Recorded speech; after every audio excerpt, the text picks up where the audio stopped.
Good evening. Welcome to a Tuesday night special edition episode of Soundtracks with Birdman. Tonight, special guest Troy Pacelli and Jedi Master Zootopia. We will be watching the Harrison Ford adaptation of a Tom Clancy book called Clear and Present Danger, score by James Horner. This is one of my personal favorite Horner scores, and it's a very fine Harrison Ford movie as well. Troy, what's your memory of this film? You know, I haven't seen it since it came out in the... Well, I was going to say since it came out in the theaters, but I think I actually saw it on cable. So since it first came out on cable. Okay. I have not read this novel. Have you read this one? Me? No. Yeah. I read Hunt for Red October, and that's as far as I got. Yep, me too. That's exactly where I'm at on the Clancy. Although, he is definitely an author who's on my list to read, for sure. Zootopia? You said you've read all of them, correct? Yep. Yeah, I mean, he's the expert. most of them up to a point. I mean, as I was saying before we started, the one summer in college, I was playing basketball a couple of days before finals and rolled my ankle while I was playing. And so I ended up in a boot for the summer. And so I would go to the library and I would check out movies and I would check out books. And basically that summer I sat in the backyard and just read a whole bunch of books. And one of the series that I started picking up was Tom Clancy. So I started getting into the Jack Ryan saga, and I don't know what you guys are talking about. As soon as I read Hunt for Red October, I wanted to read the next one. So that's what I did. So I read Hunt for Red October, Patriot Games, Clear and Present Danger. I also read Red Storm, which is one of his non-Jack Ryan books that I think is just awesome. Is just great. And I can get why you might not get into it. You definitely have to have a love and appreciation for military technical manuals because that's what a lot of his books read like. But I really got into them and was excited to be able to when I saw this movie, which I read the book before I saw the movie. It's got a lot of words in that book. It has a lot of words, and I loved almost every one of them. I thought this is not my favorite Tom Clancy book. That is The Sum of All Fears. But this was a great book. It had one of my favorite openings where they talked as we'll see in the opening where they're going to capture that boat. The boat captain, he does an extensive backstory on the boat captain, which was just fascinating to me at the time. It was just, he was a really interesting character. Which of course, was it a Coast Guard? Yes. Was it a Coast Guard vessel in the book? Yes, it was a Coast Guard vessel, which they, of course, for a movie, you're not able to get into all the backstory and everything, but by the end of reading that, I just loved the character, and of course, they had to skip over all that in the movie. Now, in the book, Jack Ryan doesn't pop up to around 300 pages or so? Well, here's the thing about Jack Ryan. Jack Ryan is an analyst, and so he was never really in the thick of the action. So he was kind of the one that figured everything out and then set the action into motion. But he wasn't the one usually out in the field doing things. And so as much as I love Harrison Ford, I never thought he made a very good Jack Ryan. I thought Alec Baldwin's portrayal in Hunt for Red October was a lot more accurate as to how Jack Ryan is, because Alec Baldwin really does very little in the movie other than push the story forward by figuring things out, and that's what Jack Ryan is. Interesting. Hello, Sir Ian, and Rebecca and Big Al are all in the chat tonight. How is everyone? Sir Ian, what are your thoughts on Tom Clancy? You being from across the pond, and I think the only person on the show that has any military experience. And we are doing Star Trek 3 tomorrow night, yes, Sir Ian? That we're still good for that? Please let me know. But y'all ready to start the film? I sure am. Sure. Cool. I'm at 00. Zootopia? Yeah, I'm at 07. Let me back up a little bit. Okay. Does it lead right into the Paramount logo? Yes. I'm impressed. Okay. All Yep. right. I'm ready whenever you are. Okay. 3, 2, 1, play. Yeah, I got the Paramount logo coming up. There we go. Okay, good. We're in the same spot then.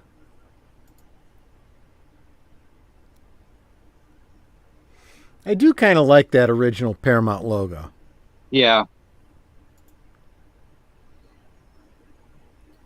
So I think chronologically, in the books, this is I think the fourth novel. I think there is Hunt for Red October, Patriot Games, The Cardinal in the Kremlin, and then this.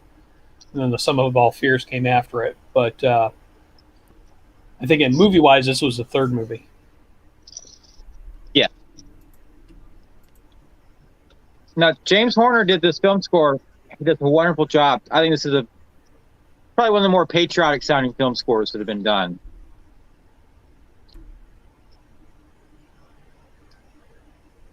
Well, yeah. Go ahead. I was going to say Tom Clancy just oozes patriotism and America. True. Obviously, a great love for the military.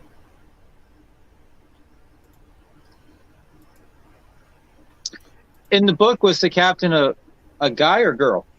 It was a guy. He was actually kind of an old grizzled guy who was nearing retirement, and so they race swapped this but I mean overall I get it why you can't have that character in be the same thing in the movie as in the book.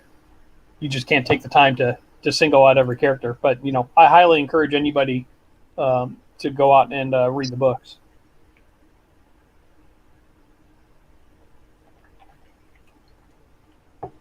So, Troy, did you read Red October because of the film?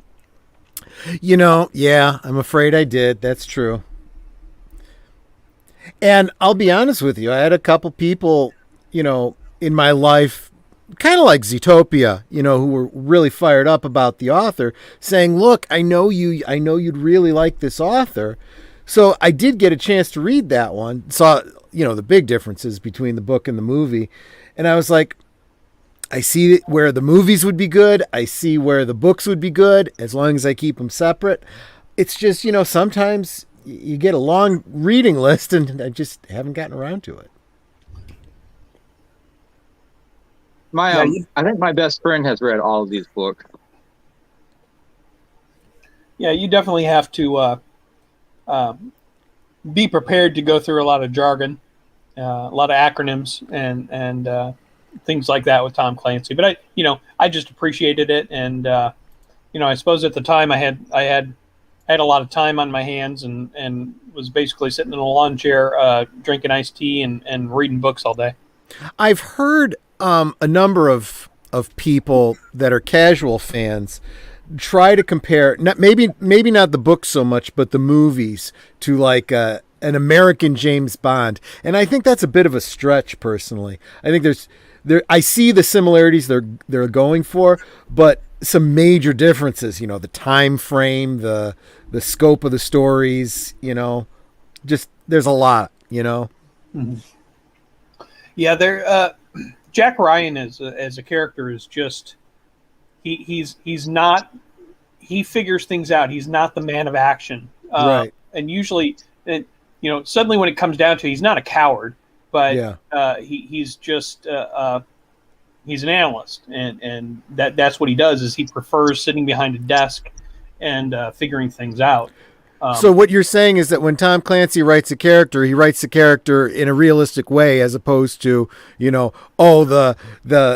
nobody, analyst, number cruncher happens to be, a master of kung fu and, spot on with the gun and, suave with all the ladies and everything. Yeah, that's right. He gave Jack Ryan a lot of problems and a lot of foibles but essentially a really good man with a lot of, and this movie probably demonstrates the moral fiber and moral character of of Jack Ryan than any of the other ones, because I mean, in the end, of course, he stands up to the president of the United States in the Oval Office. Sorry for spoilers. No, that's Man, I've actually you're a heard boomer. that, so it's not a big deal. Yeah, but so the Jack Ryan is more of what you would hope a government person would be, who works at the high levels of the CIA, and how you would hope that they would ask. So he's an aspirational figure. Cool. And of course, what's his boss here? I'm blanking on his real name. Admiral Greer. Yeah. Voice of Darth Vader. What? Oh, James Earl Jones. James Earl Jones. He does I can't believe I forgot that. How do you forget something like that? But he plays a great James Greer too. Sort of who Jack Ryan is going to be as soon as he has a few years of experience. Well, Sir Ian makes the point that I kind of had with Hunt for October. Spent 5 pages describing the technicalities of what happens during the first millisecond of a nuclear bomb going off. And I'm like, that's how I felt with Red October. It's like a guy's mailing a letter in the post office, and I get like 10 pages about how he was in World War I or World War II and blah, blah, blah. And I'm just like, oh, come on, just mail the letter. Come on, people. Yeah, well, Yeah. I guess I'm the outlier. I guess I'm the one that appreciates that. And Some of All Fears is that one is by far my favorite of the Jack Ryan books. I just think that one is so well plotted. And what I really like about the books is that they're really just an escalating threat of different aspects of threats to the United States. And this one is the drug cartels and those kind of threats to the United States, and Some of All Fears is the Middle East, and later on it's China. But and of course Hunt for Red October, those are the threat of the Soviet Union and what they can do to the United States. So he kind of takes those external threats and pits Jack Ryan against them. Now, this is the guy that discovers faster than light travel, right? I'm sorry. No, that was James Cromwell. I don't think that's this guy. They do look a lot alike, though. They do. Yeah. When we get to the part with the main bad guy, I'll tell you who I think he looks like in real life, because he looks like a different comedian, Mm-hmm. and we'll see if you guys agree when we get to him. Zootopia, did you like the Sum of All Fears movie version they did? I did. With Batman? No, that was a terrible adaptation. I did not care for Ben Affleck in that role, and they changed the book around so much because, again, the book is using the Middle East as an external threat, and they changed it to right-wing extremists in Russia. And it's like it doesn't the pieces don't fit into it as an overall arcing story for Jack Ryan in that way, and I was very disappointed in it.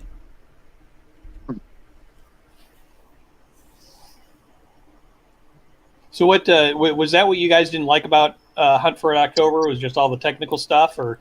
I actually love the technical stuff. That kind of stuff, especially when you question it and you go and you do a little bit of research and go, hey, that's spot on, Yeah, I'd like to read about it, and maybe it just kind of hit me at a time where I didn't know about the military as much, and maybe that's why I was like, oh wow, this stuff is just really neat and really cool, and it got me into it. Yeah. But I really appreciated it.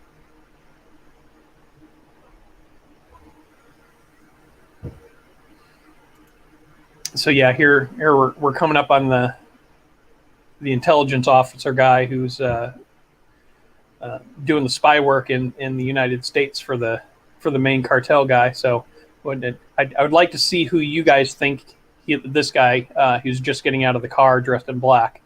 Who I think he looks like Russell Crowe, kind of. I know he's not. Yeah. But I always think of Russell Crowe when I look at him. The first time I saw him, and I think this was the movie. I'm pretty sure this was the movie because I don't think I had seen Desperado yet with Antonio Banderas, which he's also in. But I really think if you look at him, he kind of looks like Phil Hartman.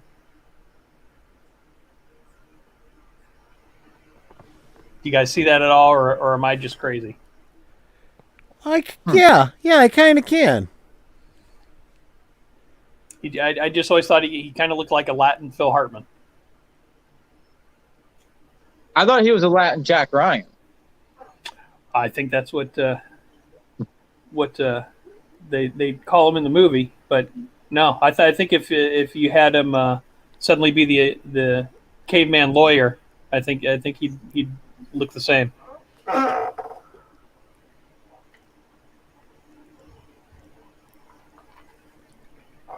But they take a lot of this stuff straight from the book. So a lot of this, like his love for baseball here, that's from the book, and so they do a faithful adaptation. But I think it's one of those adaptations that it's not quite it doesn't quite come together in as good of a movie as it could be. And I think the ending, especially because the ending is very different from the book, and I kind of appreciate the book a little bit more. But I think one of the things that I haven't talked enough about when it comes to movies based on books, and we talk about that a lot, and we always say honor the source material, blah, blah, blah. But what do we mean by that? Because sometimes taking a good, thick, detailed novel and trying to translate it into a 2.5 hour film is very, very challenging. So when it's done at least decently, you kind of got to give props to the people that make those adaptations. Yeah, I always like the thing I don't like is when you change a book, but you're not changing it for the better. If you're going to do it, try and improve. And there's very few movies that I've seen that are improvements on the book. I would go so far as to say that maybe if you're even thinking you should improve something, maybe you shouldn't be doing an adaptation of that thing. I think the only changes you should be making are changes that are necessary to accommodate the medium. Yeah. Because as you read those Tom Clancy books, it's hard to translate all that technical stuff into movie where you're doing look, don't tell, or show, don't tell. Exactly. And that's where you have to be careful. You have to be clever. You have to say, what can I, instead of describing, show? And where something needs to be explained, how can I do it without it seeming like an exposition dump? Mm-hmm. I would say there are... Oh, go ahead, Troy. I was going to say, I do feel there are some examples, however, when you have the author as a creative consultant and they say, look, something I did when I wrote this, I didn't like it. I think you should consider making this change. In that case, maybe consider making the change, depending on who it is, what the change is, and so forth. Sorry, go ahead. Well, Sir Ian brings up the point that Clancy books probably do better as a longer TV format. And you can certainly get more material. That's actually not, especially these days when we're starting to look at, these, one season, I guess you'd call them mini series or whatever you'd call it. Yeah. I'm actually, some of the content and some of what they're doing nowadays in entertainment, I am not on board with, but I do like the thing where it's more of it's a mini series, so it has a beginning, a middle, and an end, but it also gives you room to breathe with characters. You're not shoving everything into 2 hours, and you're also not trying to fit stuff into a character arc over 7 seasons, which is really hard to do. So when you have a 10 episode miniseries, or you have something that lasts 2 or 3 seasons and then it's over, I think I like that. I'm into that format. I think too many series have fallen prey to the corporate mentality of, well, this is a success, we got to figure out how to keep it going. You know, when a story is done, end it and tell another story. Yeah, I've wondered where that kind of comes from, and I always think back like to the beginning of TV. Like, they produced over 500 episodes of I Love Lucy. I mean, there was not a thought of, okay, we're going to have a season, or it's only going to be on TV for this long. It was, your job was, that was it. And that if they could have gone for 25 years, they would have done it. Sure. That's what they did back then. But, and TV and movies are kind of morphing into different ways to tell stories. And I like this Breaking Bad, Mad Men type thing where you have an arc for with a beginning, a middle, and end. Yeah. I feel like the X-Files ran on for too long, in my opinion.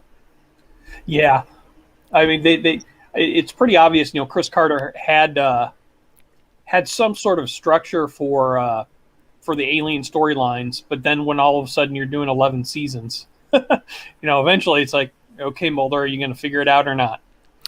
You also run into. Oh, sorry. Go ahead. Once they resolved the issue with Samantha, like she got killed by a serial killer. I'm like, what? What the hell is this? That maybe Ryan Johnson saw that and he's like, wow, I like this idea. Yeah, cool. And it's like, no, it's not. No, it's horrible. Who approved this? But that's just my opinion on the X-Files, condensed into a short paragraph. So the other problem you can run into is when you have a series with someone who's truly visionary and has a set idea how many seasons it's going to be. The example I think of is Straczynski with Babylon 5. He had 5 seasons planned out, so he had the whole story arc. He had it all figured out. So when he hit the 3rd season and they said, okay, we're canceling, he's like, oh crap. So he tries to wrap it up by the end of the 3rd season. And then they're like, okay, we're going to renew it for a 4th season. He's like, okay, let me figure something out now. You've just thrown off the mojo. And there we have Willem Dafoe.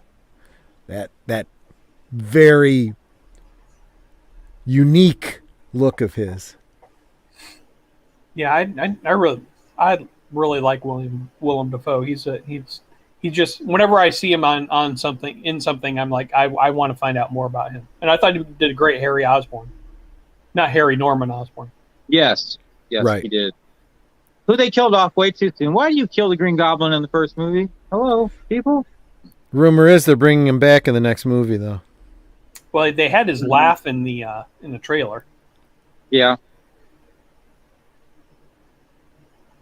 I still think I've tried to avoid spoilers for it, but I think that they're trying to bring in Miles Morales into the universe, so they can get rid of Tom Holland and Spider-Man and move on to somebody else.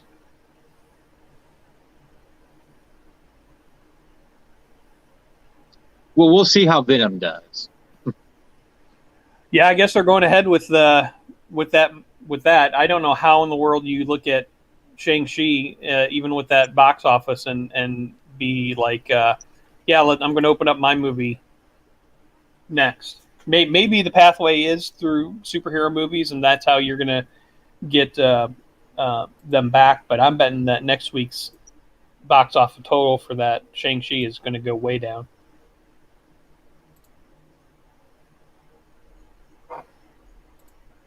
But is it going down because word of mouth, or is it going down because people don't want to go to movies? Both. I have another another option there. I think it's the same thing as what happened with allegedly happened with Captain Marvel. They gin up the numbers their first week to get the numbers as high as they can, and they can't sustain that because there aren't any real people going to see the movie. Yep. Yeah. And that's the movie industry is just they seem to want everything. They want to make billion-dollar movies, but they don't want to put it in theaters. They want it in streaming so that they can keep all of it. But they want eyeballs on there, but they're doing everything they can to limit how you consume it. And it's very strange the way that they're trying to make money. How do you make $1 billion on a movie from streaming, though? Yeah, you can't. Yeah, but I guarantee they want to do it. I mean, they want to have the $1 billion. They want the Captain Marvels to make $1 billion and Spider-Man's to make $1 billion again. But you can't do it through streaming.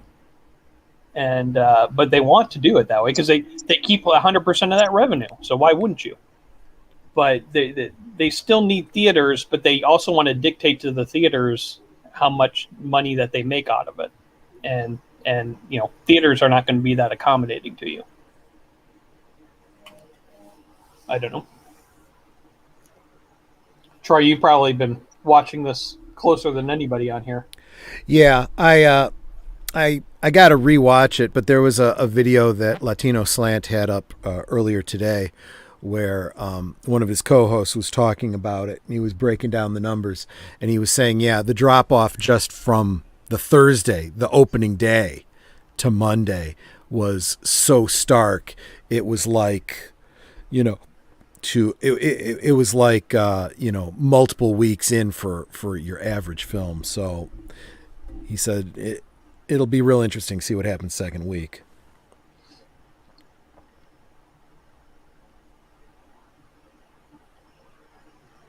I do like this kind of this office banter between the guys as they're trying to figure out the passwords and all of that. I mean, that's typical analyst stuff, and that's what I think that portrays government work a lot more accurately, which is that it's kind of boring. You're sitting around, you're looking at charts, and you're looking at pictures, and you're looking at spreadsheets, and you're trying to figure out what's going on. You're doing an investigation. There isn't all that action. And you mean it's not like CSI? Yeah. The DNA doesn't always. You don't always get a DNA test in 20 minutes and be able to point to the killer.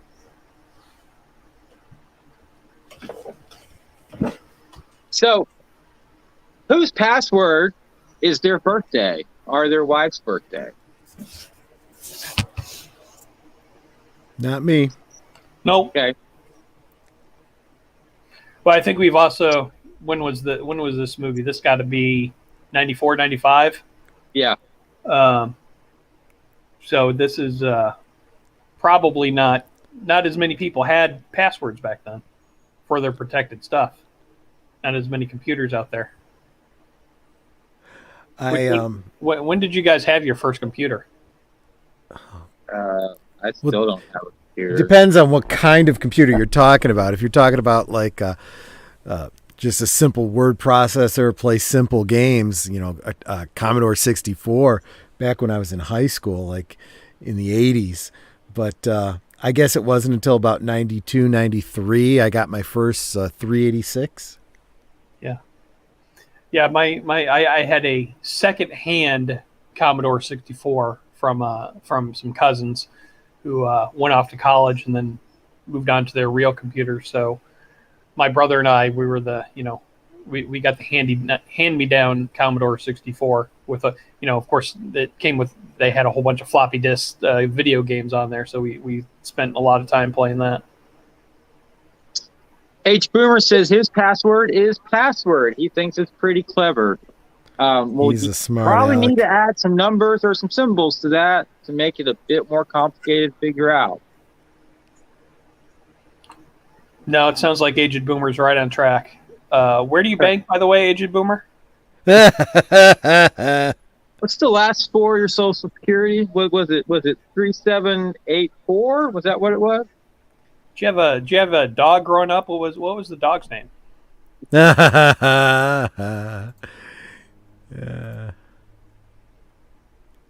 H. Boomer, I sent you the link to this if you wanted to pop on in for a bit. I remember you said you actually saw this film, unlike last week's film.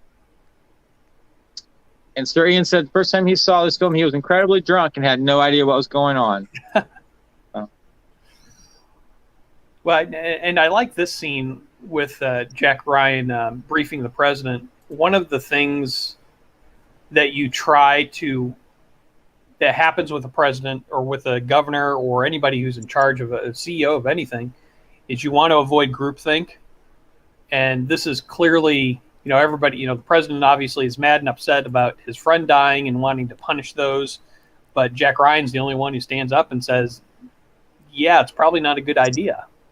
And, of course, the president does it anyway. And then it's when the personal becomes political. That's when scandals happen. I mean, that Nixon's whole downfall was that he was so paranoid that he allowed his campaign staff or his government staff to influence his campaign staff to break into Watergate. And that's a president's personal problems, his inability to see past his own personal gain, and it became a huge scandal. And those are the things. I mean, Bill Clinton, they've got it's his personal foibles that prevented him from becoming a great president, and he's going to end up in history as a mediocre one because he couldn't get past his own faults, and so that's something that I just as a person you need to watch out for. When you're doing something or you're deciding something, are you doing it out of self-interest or are you doing it out of selflessness? And so that's what this president is doing. He's doing it out of anger. And it actually comes back at the end when he says that, don't make decisions when you're angry, Jack. And Jack says, well, you did. And so that's a common theme for people in power.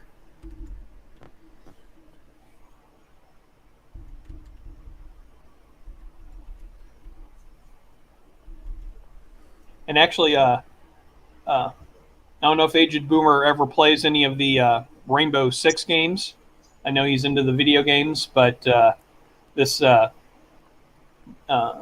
have the Chavez character here, Domingo Chavez, who comes up. So he's the main character of what ends up becoming first the Rainbow Six books by Tom Clancy, and then the video games. So all the Rainbow Six characters that end up in the books and the video games kind of start out John Clark, Chavez. They all kind of start out in Clear and Present Danger.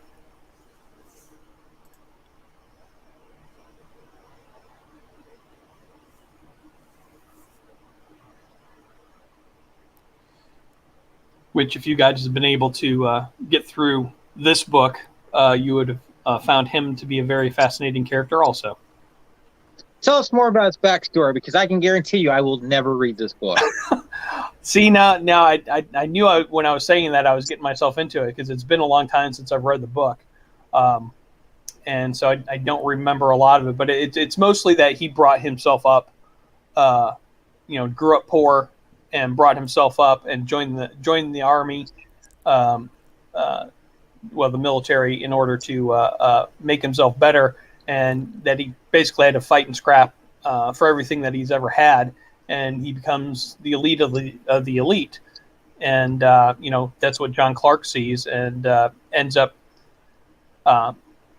pulling him together for what ends up being the Rainbow Six books, because it's an elite fighting force from Americans, Europeans, Asians. So it's kind of like G.I. Joe, pulls them all together, and they work under NATO, and so that's where he pulls that into. It really really interesting character, really good book, and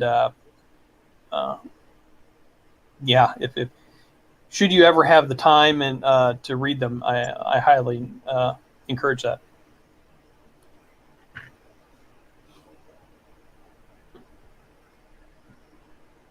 That is a cute line. Mom says she makes more money than the president.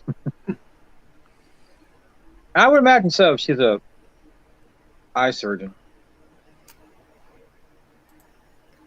Yeah, I mean, I would imagine eye surgeons make quite a bit of money, because when it comes down to it, you want to save your eyesight. Yeah, you're probably not trying to find the cheapest game in town. Yeah. It's like that, and like a neurosurgeon. Who do you want to be your neurosurgeon? The guy that just barely passed? Or Dr. Strange? I think Dr. Strange.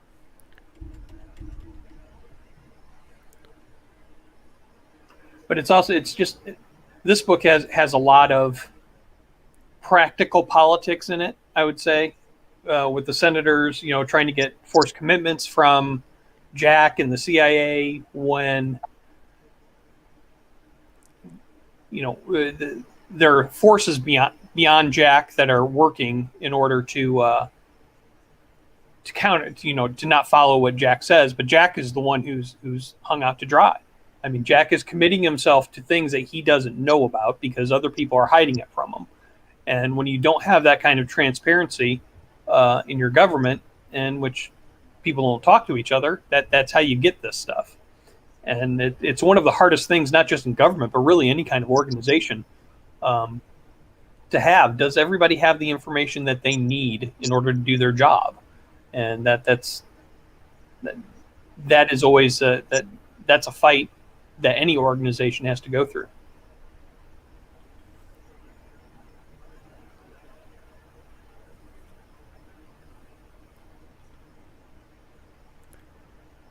But yeah, so I'm sorry, go ahead. Oh, we're like 31 minutes in, and if you bought the original soundtrack release of this, it's got the main title, and then it's got this piece right here, which is called Operation Reciprocity, which is 31 minutes into the film. And there's a lot of music in between that's just not in the original soundtrack. The original soundtrack releasing has maybe half the music of the film into it, but severely lacking. And Trotta released the complete score about 10 years ago. And I'm pretty sure I bought it, but I've torn up the house today looking for it, and I can't seem to locate it. So hopefully I'll find it, because if not, it's going to cost me about $100 to replace it.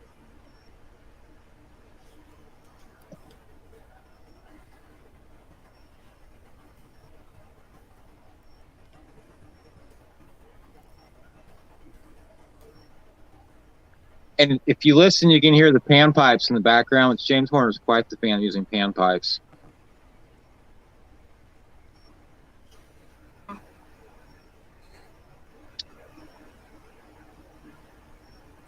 H. Boomer wants to know who's your favorite Jack Ryan. I'd go with Harrison Ford. Troy? Yeah, I'd have to agree. But Zootopia? Again, I suspect that's, if I had read more of the books, I might not necessarily find that to be the case. Yeah, I think Harrison Ford has the opposite problem of what we talked about in Air Force One last week. Air Force One, he's perfect for that. He's a man of action.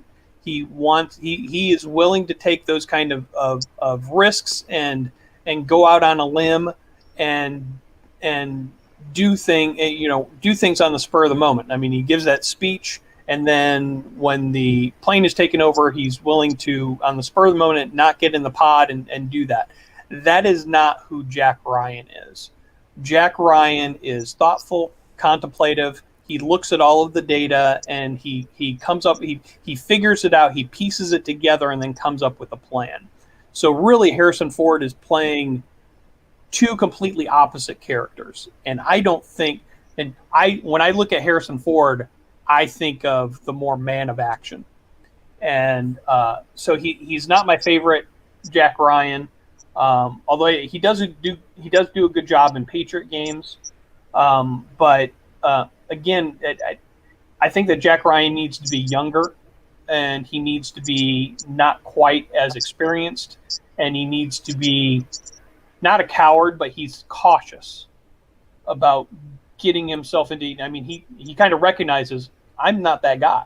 I will gladly make sure that the guy who goes in, John Clark, who goes in, is armed with all of the intelligence that he can get, but I'm not that guy.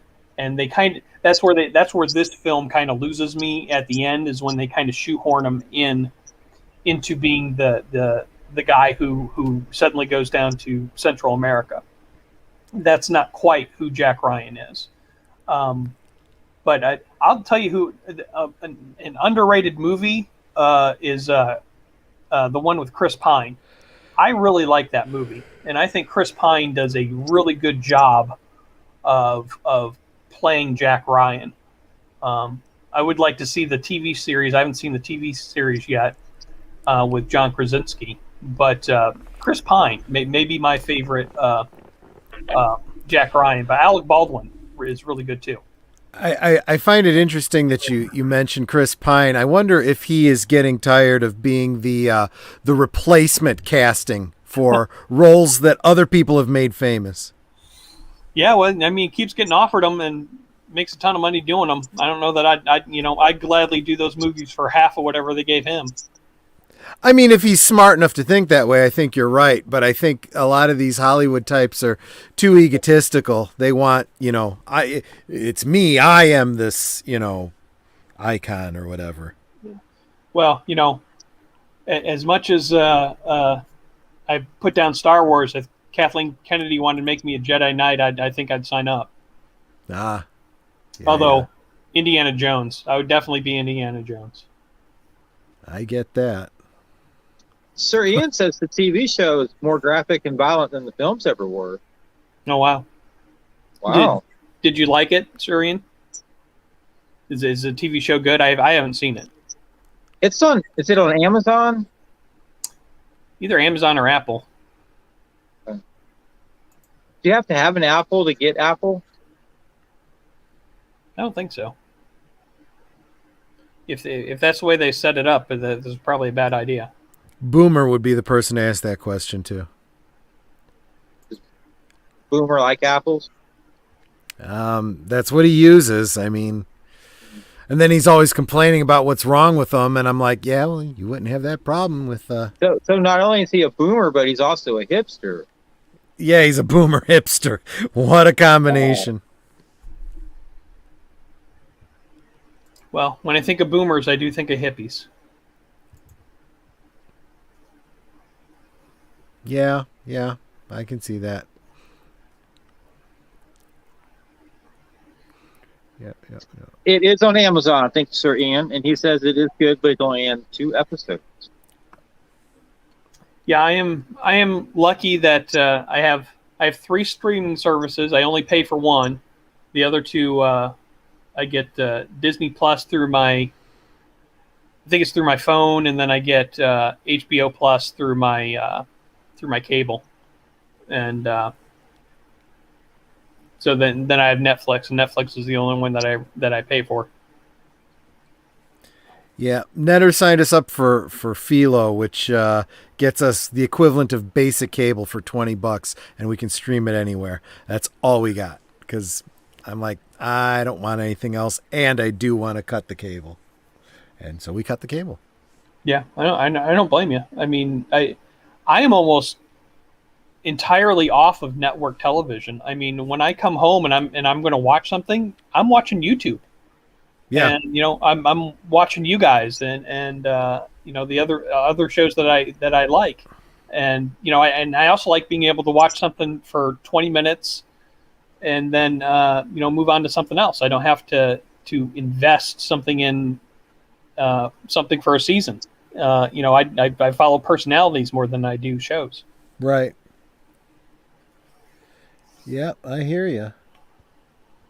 So that's something else that of how we view things, that I don't think that the revenue for YouTube is massive, and if networks and movie studios could get into that business, they probably would too.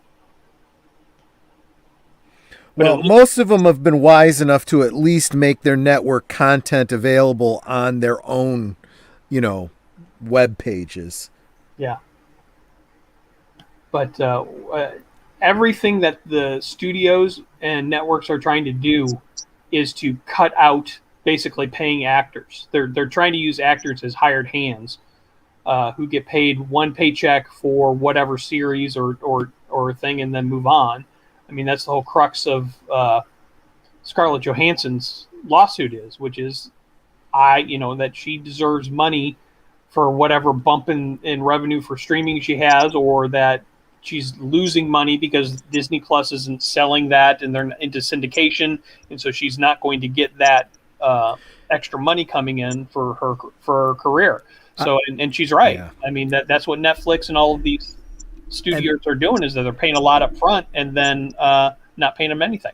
And in all honesty, that battle has been fought and lost a long time ago, repeatedly. When TV shows became syndicated, when physical media became a thing, when cable became a thing, and now streaming. It's the same thing with a slightly different beat. Yeah. You gotta pay your talent, and if you're going to continue to profit additionally off of them, then you need to pay them additionally. Yep, but it's harder to do that with your own proprietary streaming system, because you don't have to release numbers. You don't have to show, hey, there's a huge bump for the Black Widow movie. You don't have to show that.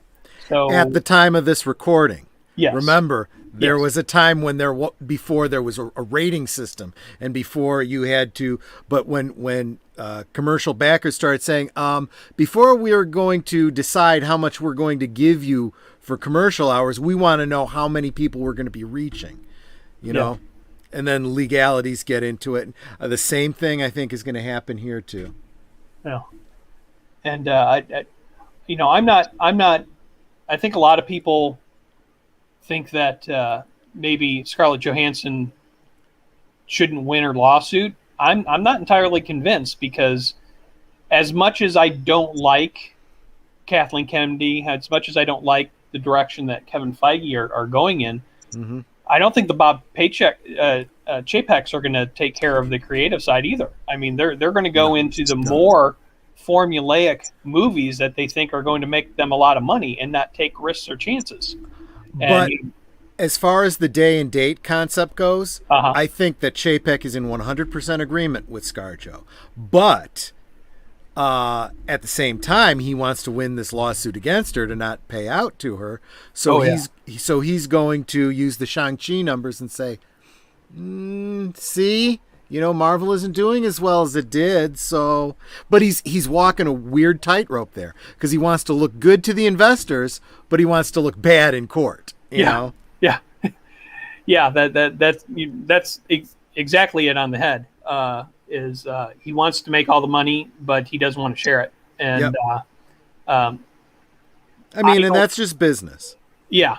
And, but I don't know how they're not going to be able to, in some way, pay the ScarJos and the Will Smiths and the Tom Cruises some money on a back end. I think that there's going to have to be a back end. What they're going to do is they're going to, before they find themselves in a stuck position, they're going to do what they did with what's her name who played Cruella. They're going to say, you know what, let's not get into all this, and let's not get into long contracts and all that.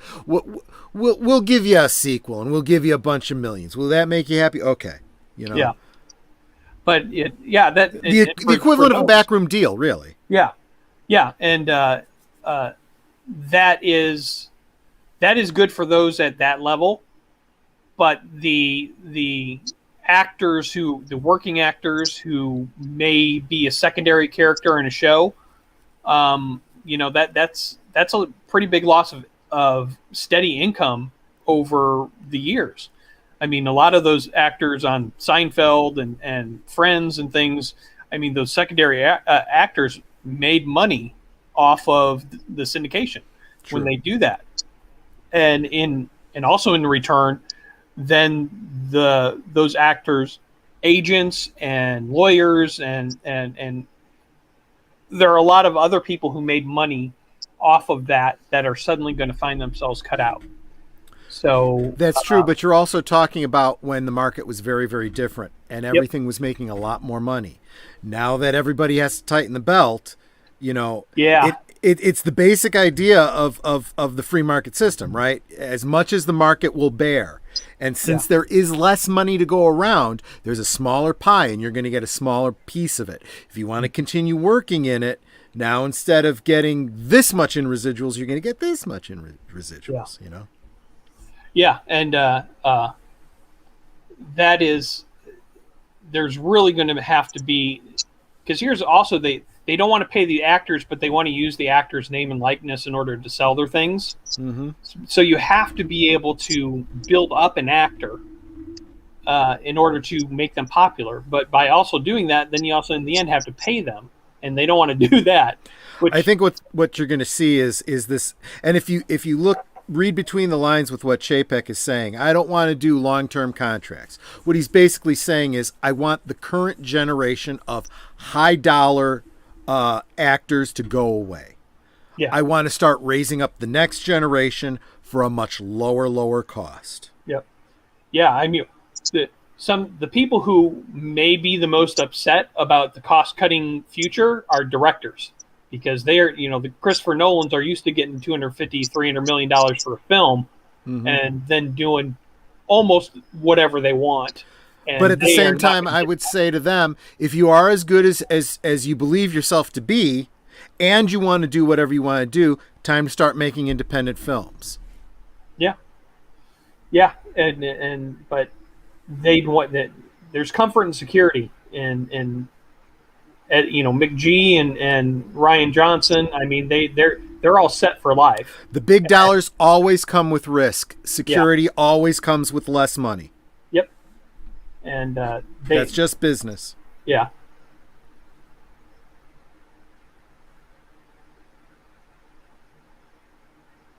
Yep. Well, Boomer made a good point. Harrison Ford always gets paid. Yes, he does. Well, he deserves it. Yeah. How old was he when Star Wars was 33? And I think his first big movie basically was American Graffiti. So, I mean, he's getting paid for 50 years now. And he deserves it.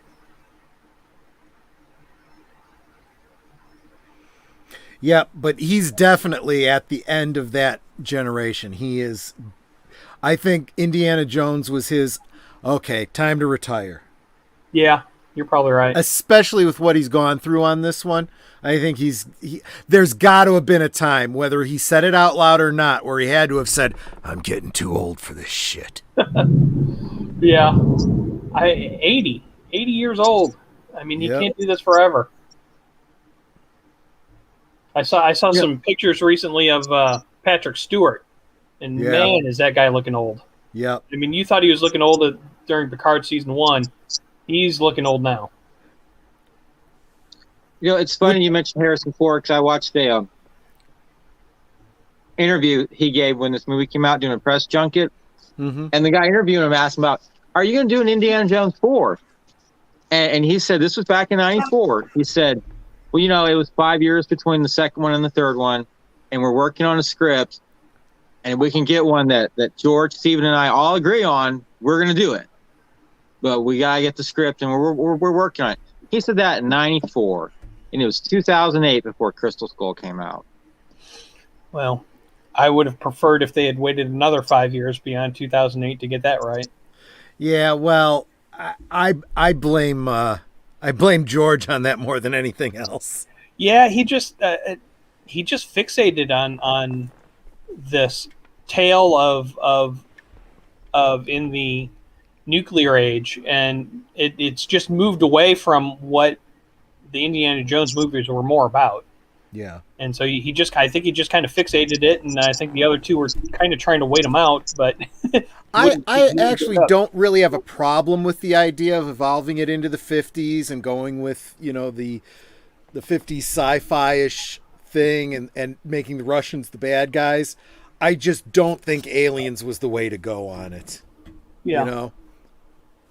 Maybe my biggest problem with the film is Shia LaBeouf or whatever his name is. Yeah. He seems horribly miscast. I can't buy him as a greaser. I just can't. The choice of him being cast as the successor has not aged well. So yeah, there's that too. And then the second problem is Steven Spielberg lost his edge for Indiana Jones. Possibly, when the Russians are killing the soldiers at the start of the film, it doesn't show anything. Indiana Jones kind of kills one guy by blowing a dart back into his mouth, but that's it. Yeah. There's no edge there. It's like stale Coke almost. And those are my problem with that film. I don't mind the refrigerator. That's fine. Because you know what? I didn't mind a raft falling out of the sky and surviving that. Well, so why should I nitpick a refrigerator? The thing is, I think that most people would agree with you if that was the only problem. But there were so many that it became the icon for the idea. But yeah, and this also leads to what I've been saying about a lot of stuff in Hollywood is you keep trying to remake, reboot, recycle, do sequels. Some of the people that were the talent behind those things have lost their edge. Maybe it's time to turn to the new guy, the new blood, who's not doing a reboot of anything, but he is making something completely new. The new Star Wars, the new Indiana Jones. Because let's face it, when those movies first hit, they weren't sequels of anything. They weren't reboots original of anything. Content. Imagine that. They were inspired by things that went before, but then that's true of everything that's new.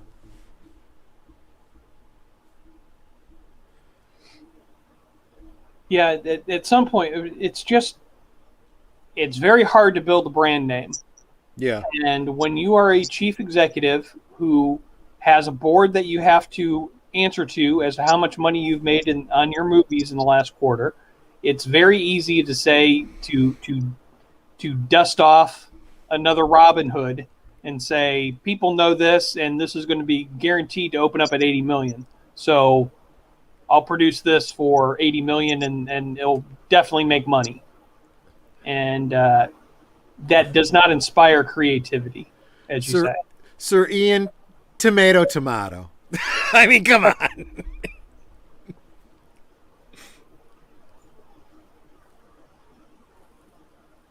Sir Ian says that Max Fury Road was pretty good. You're right. It can be done. I'm not saying it can't be done. I honestly expect that Ghostbusters Afterlife is going to be an excellent sequel that may very well relaunch Ghostbusters for a whole new generation. But I hope so, man. I hope so. But that's the outlier, right? That's the perfect combination of the original talent with working in conjunction with the next generation to maintain what was great about it and honor what went before and transform it enough to relaunch it. Not enough people see it as a labor of love to do something like that. Yeah, I mean, you're right. And so many people that pick up something now don't look at where it came from and have kind of a reverence for it. Mm-hmm. They just kind of see the goofy stuff about it and don't appreciate the good thing, like the Snake Eyes movie that just came out. Sure. There was no appreciation for what came, how that came about, and kind of what kids at that age appreciated about G.I. Joe. It's all this,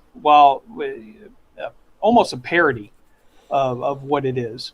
And you have to have a love. And Richard Donner had a love for Superman that shows through on the screen. Well, and again, that whole idea of verisimilitude, right? Yeah. But I mean, you see it so very clearly when you have, in Star Trek, when they have sonar in space and stupid BS like that. You know, it's like, it's very clear that the people that are writing this are just saying, you know what? I don't know. It's sci-fi. You can make up any old crap you want. And, somebody is looking at this going, yeah, right. You don't know these fans. Well, we don't care about the fans. We'll get new fans. Okay. See how that works out for you. Yeah. I don't even know what the numbers are now that they moved all that stuff over. What is it? Their Peacock network or whatever. But I can't imagine people are signing up because they can't wait for the next season of Discovery. Well, again, it's a franchise like that doesn't make its money off of the ticket sales or the streaming service. It makes its money off the licensing.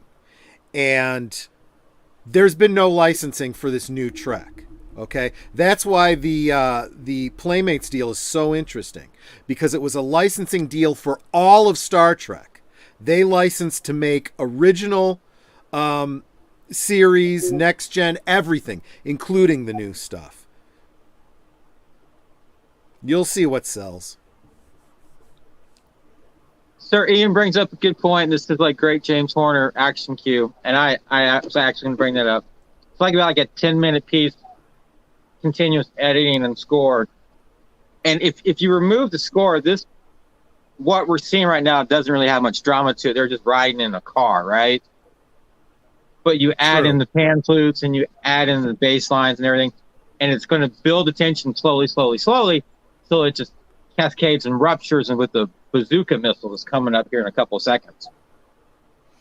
And he also does a very interesting thing with the main title, and I'll point it out when it happens, but he does like 2 or 3 notes up, and then he does like a descending on the scale. I'll point it out when it happens. I've always found it kind of interesting. But it's a lot like the hijacking piece from Jerry Goldsmith last week with Air Force One. I said, this is like a 7-minute, 8-minute piece of music that totally sets the entire film on fire right here. And H. Boomer's right. James Horner did score Titanic, which he won an Academy Award for, and gave us that Celine Dion song.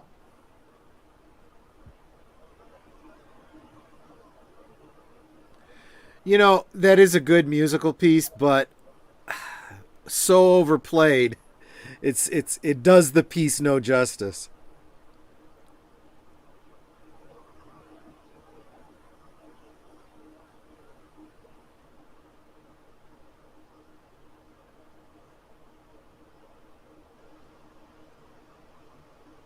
Red Slug Bug. Sir Ian, do you have the soundtrack on CD? I'm guessing you do.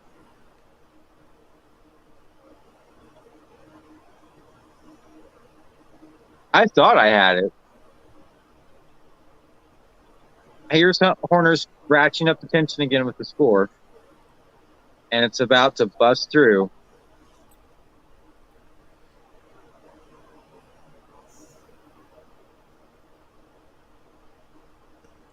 And the doors and windows are closing.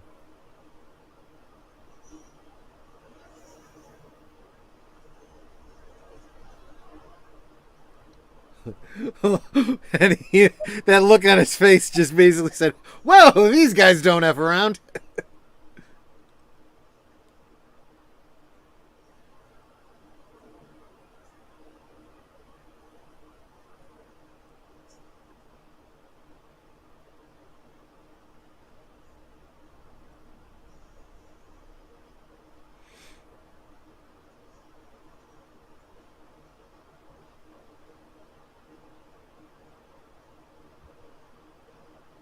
Yeah, that's not good. I mean, the literally piano work fish in here a is his barrel. signature corner.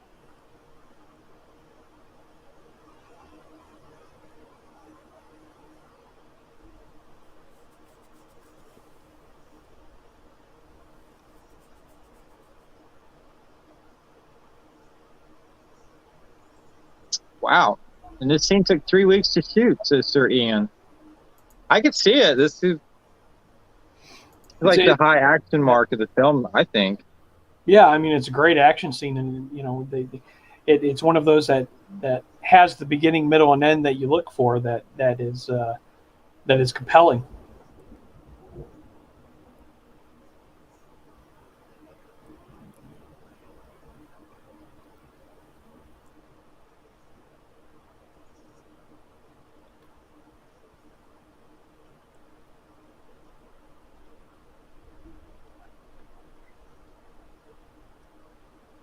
Okay, so he's going to bring in the main theme heroically here, and then he's just going to scale it down. Right here, bum bum bum bum bum, and then he just drops it down. Dun dun dun. And to me, it's an odd place because everyone's getting killed. That car just blew up. Harrison Ford just face palmed the pavement.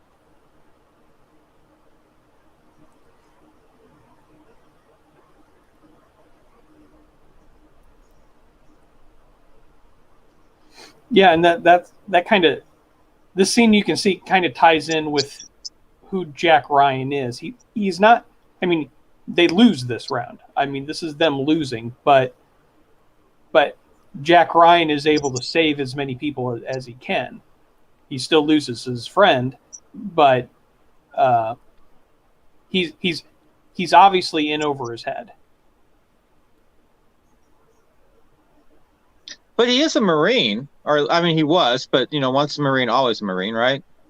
Yeah, yeah. In the book, that's when he had to, and they talk about it in Hunt for Red October, that he broke his back in a helicopter training thing. So he was in traction for 6 months, and they talk about him doing his last year there. So it's not that he's a coward. It's not that he can't do it.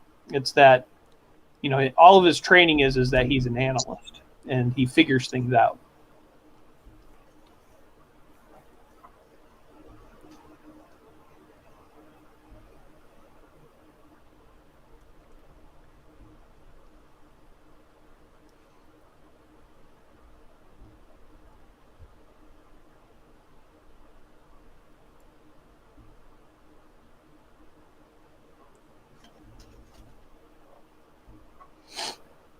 But I don't know. Do you want me to spoil what happens to Jack Ryan in later books?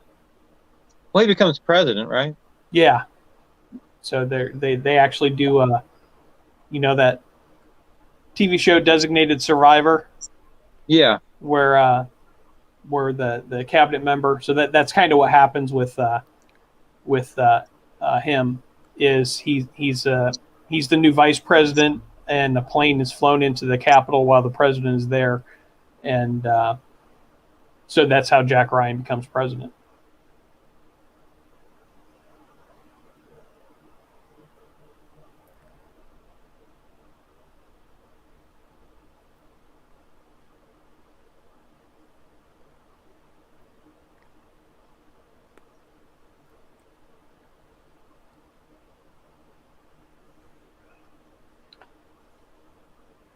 But this does a good job of the book and the movie do a good job of showing kind of how policies and decision making affect the real world, and how the real world there are these leaders, including the drug kingpin, who think that they can just kind of say, this is how the world should look. I'm powerful. I can make it happen, and shows just the fallacy of them trying to force things to happen that can't, and not understanding or not appreciating the other side. I mean, it starts out no parallels to current events at all. I would never go so far as to do that, Troy. That in no way, shape, or form would I lead in that direction. As far as you know. Yes. But yeah, you can really get caught up in your own thinking, in your own viewpoint, and if you don't take other people's advice or don't look at things beyond yourself, you can cause a lot of damage. And there are some real world events going on now that point to that. And of course, in the end, not accepting responsibility for what you've done.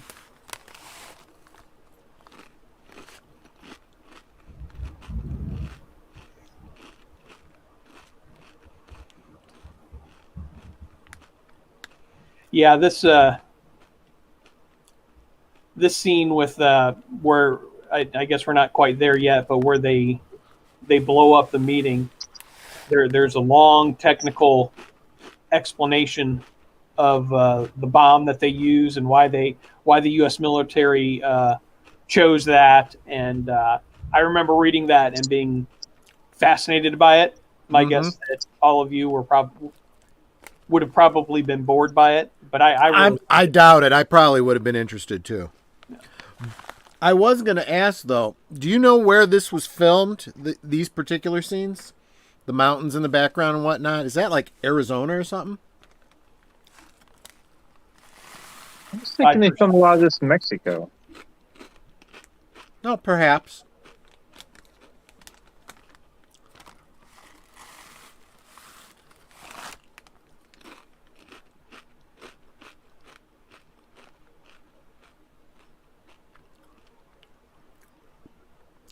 I mean, I suppose it could be anywhere along, the West, California, Nevada, Mexico, yeah, Montana, even.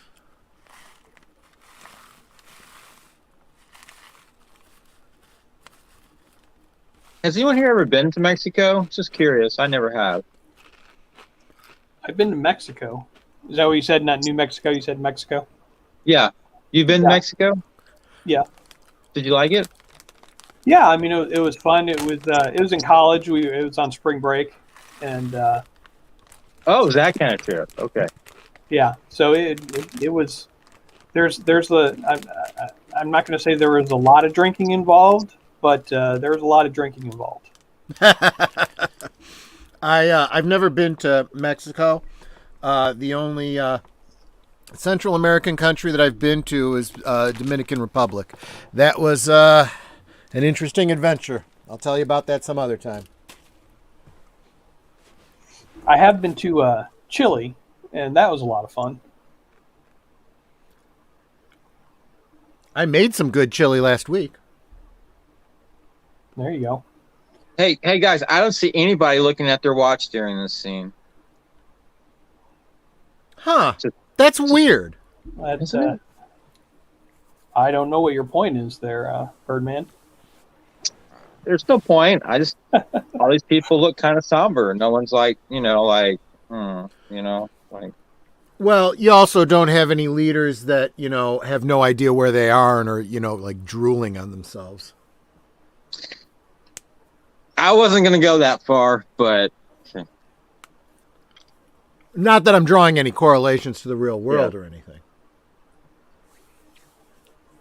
So, Ian, when you were in the Falklands, did you get to? I'm guessing you didn't get to do a lot of sightseeing. I'm just gonna guess there.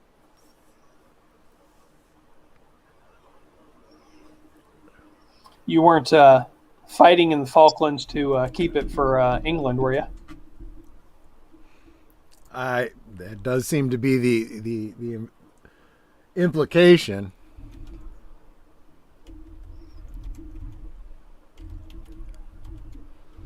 H. Boomer says he likes James Bond movies. I think H. Boomer likes Bond girls.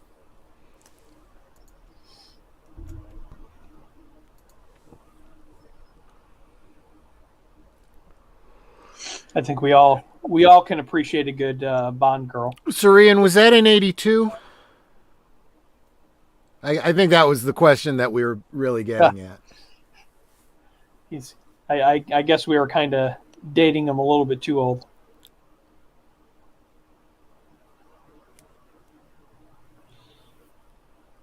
Oh, okay.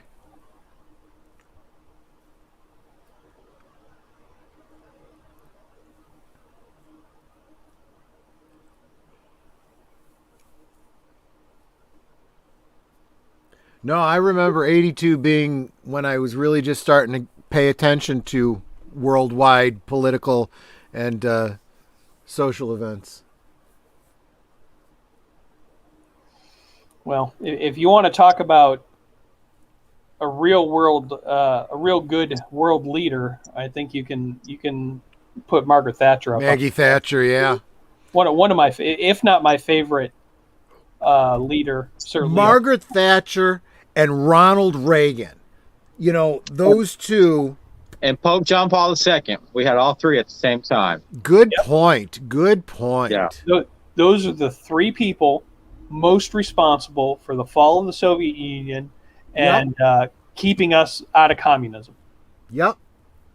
And we need people like that again. Yeah. We need them again. It seems like everybody in those respective roles are working towards the exact opposite goal now. Yeah. Yeah, people are running toward it, and it's just so strange because what was it, a month or so ago, they had all of those pictures of people in Cuba holding up American flags. Yeah. And, those countries that are living under that horrible, awful, evil system are running away from it, and we seem to be trying to figure out ways. And our trust fund kids, have hammer and sickle, on their shirts or Che Guevara. Yeah. Yeah. I would have gotten my ass beat as a child if I had thought of doing something like that. Nothing infuriates me more in politics than a limousine liberal. And those are the people who are running this government right now and wanting us to go toward that because they think that they're smarter than us, than everybody else. And they think that if we just did as we were told, then our lives would be perfect. And this run against individuality and people pursuing their own self-interest because that's what they want to do is just being tossed aside. And the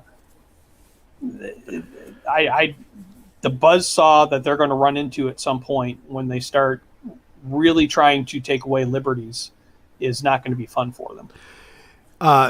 For the benefit of Surian and anyone else on the other side of the pond, just a reminder, when we say liberals, we mean the opposite of what you do. Yeah. Yeah.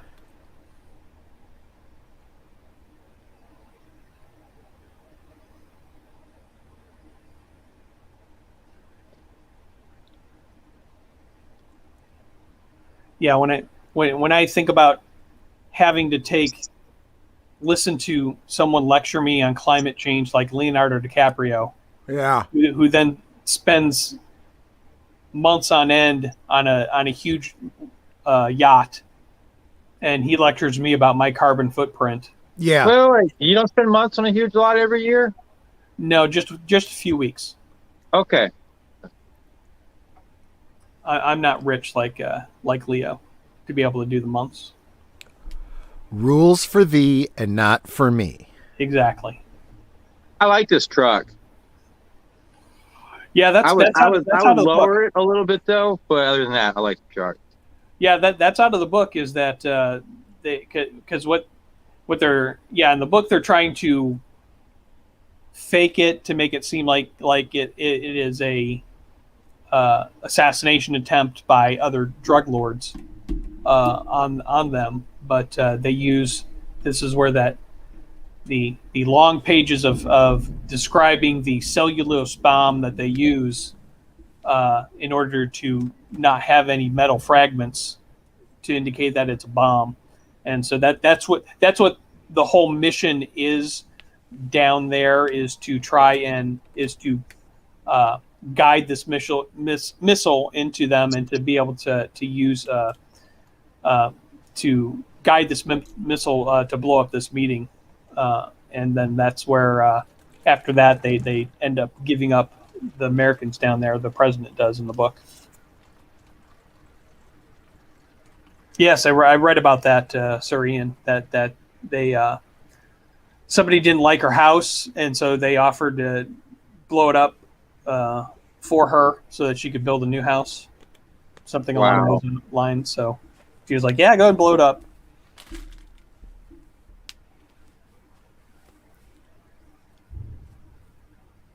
There's nothing wrong with having a yellow vehicle, Rebecca Martins. Just saying. Easier to find in the parking lot. Oh, does Surian means for the filming of this movie? Yeah. Yes. Okay. You know what? Yeah, with Hollywood, they make those kinds of deals all the time. Because it's like, if they're willing to pay for it, yeah, sure. Okay.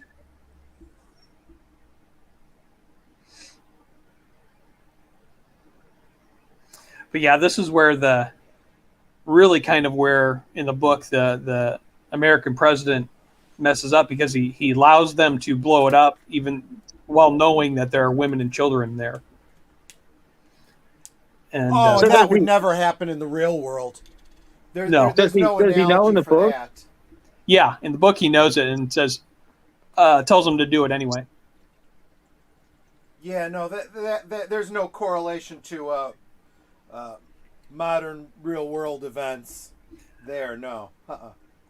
Yeah, I guess this movie and this book is a lot more applicable to what's going on today than you would think.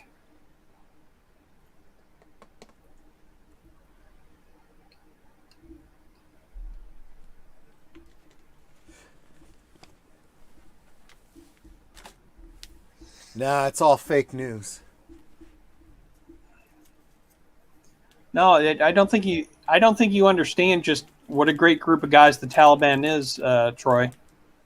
Well, they must be. I mean, we outfitted them with all kinds of weapons and planes and all kinds of shit. So, they must be pretty okay. Well, if they can keep all those Black Hawks flying for a year, I'd be extremely impressed. Or they could sell them to they'll sell them to China. They'll sell them to China. China will then reverse engineer stuff. And I would imagine that the first call the Taliban got the next day was from Russia and China offering to buy all that stuff off. Yep.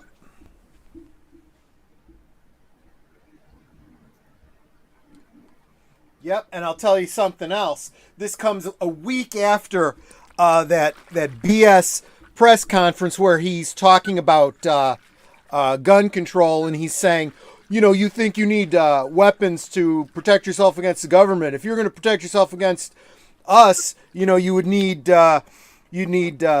fighter jets, and you'd need maybe some nukes. And I'm like, well, no word on whether or not they left nukes behind over there, but they certainly gave all those things that he said that we would need to our enemies. Congratulations. You're giving them everything that you're denying your own citizens, you dumbass. Yes, let's talk about some positive things. I guess what I'm getting at is that somebody did these stories here, kind of being very prophetic about. Yeah. But they were meant to be cautionary tales, not how-tos. Well, and to put a positive spin on this movie, in the end, it restores your faith in America. That it does. Even when there are bad things going on around, somebody steps up and does the right thing and exposes it and lets the daylight in, and hopefully things will get better. Amen, brother. Preach it. Yeah. And that is what I am hoping for our country. Oh, but it's already happened, and those people end up getting arrested in other countries, and then they kill themselves. Yeah. Well, they get suicided. Yeah. I'm going to kill yourself. Exactly. Yeah.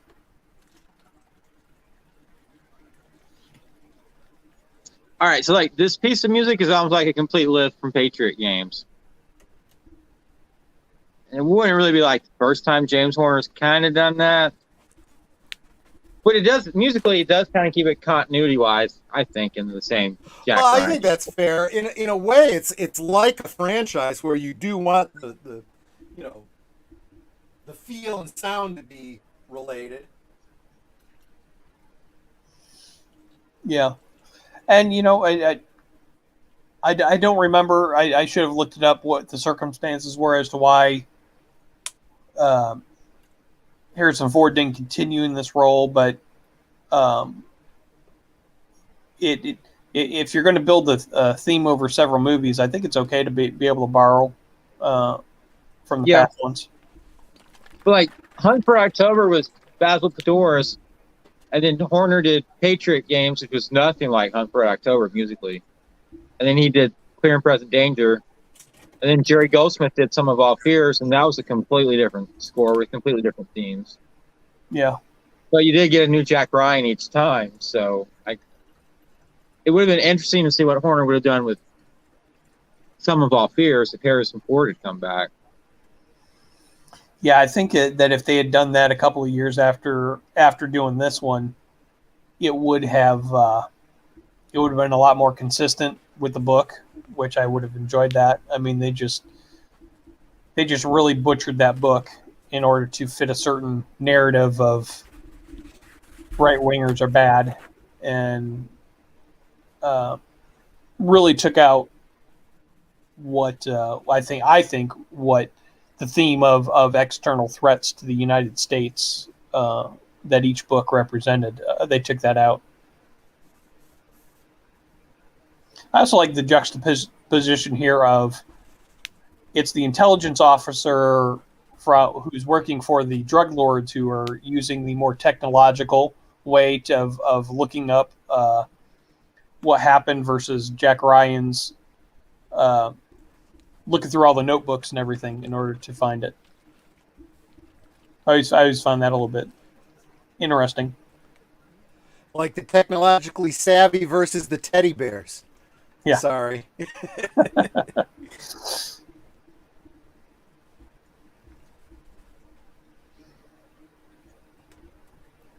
yeah, I think this guy who plays the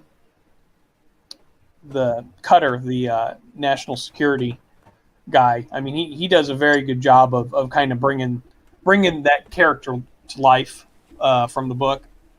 He definitely does a good job, and also the guy who plays Ritter, the deputy director of the CIA, Jack's counterpoint, who does operations, and he's also in Mission Impossible. He was the first one, yeah. Yeah, so those two do very good jobs, and they're well written, adapting from the book to the film, because they are pursuing their own agenda, even if it's somewhat okayed by the president. I mean, not somewhat, it is okayed by the president, but they are pursuing their own agenda in their own way.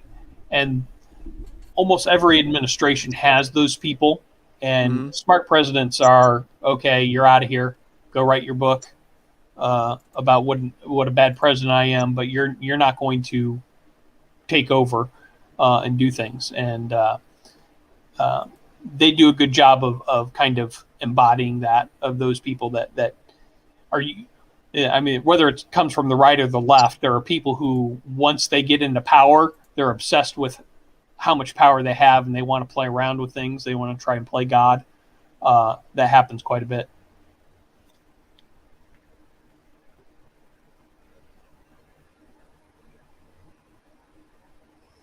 No parallels to the current world.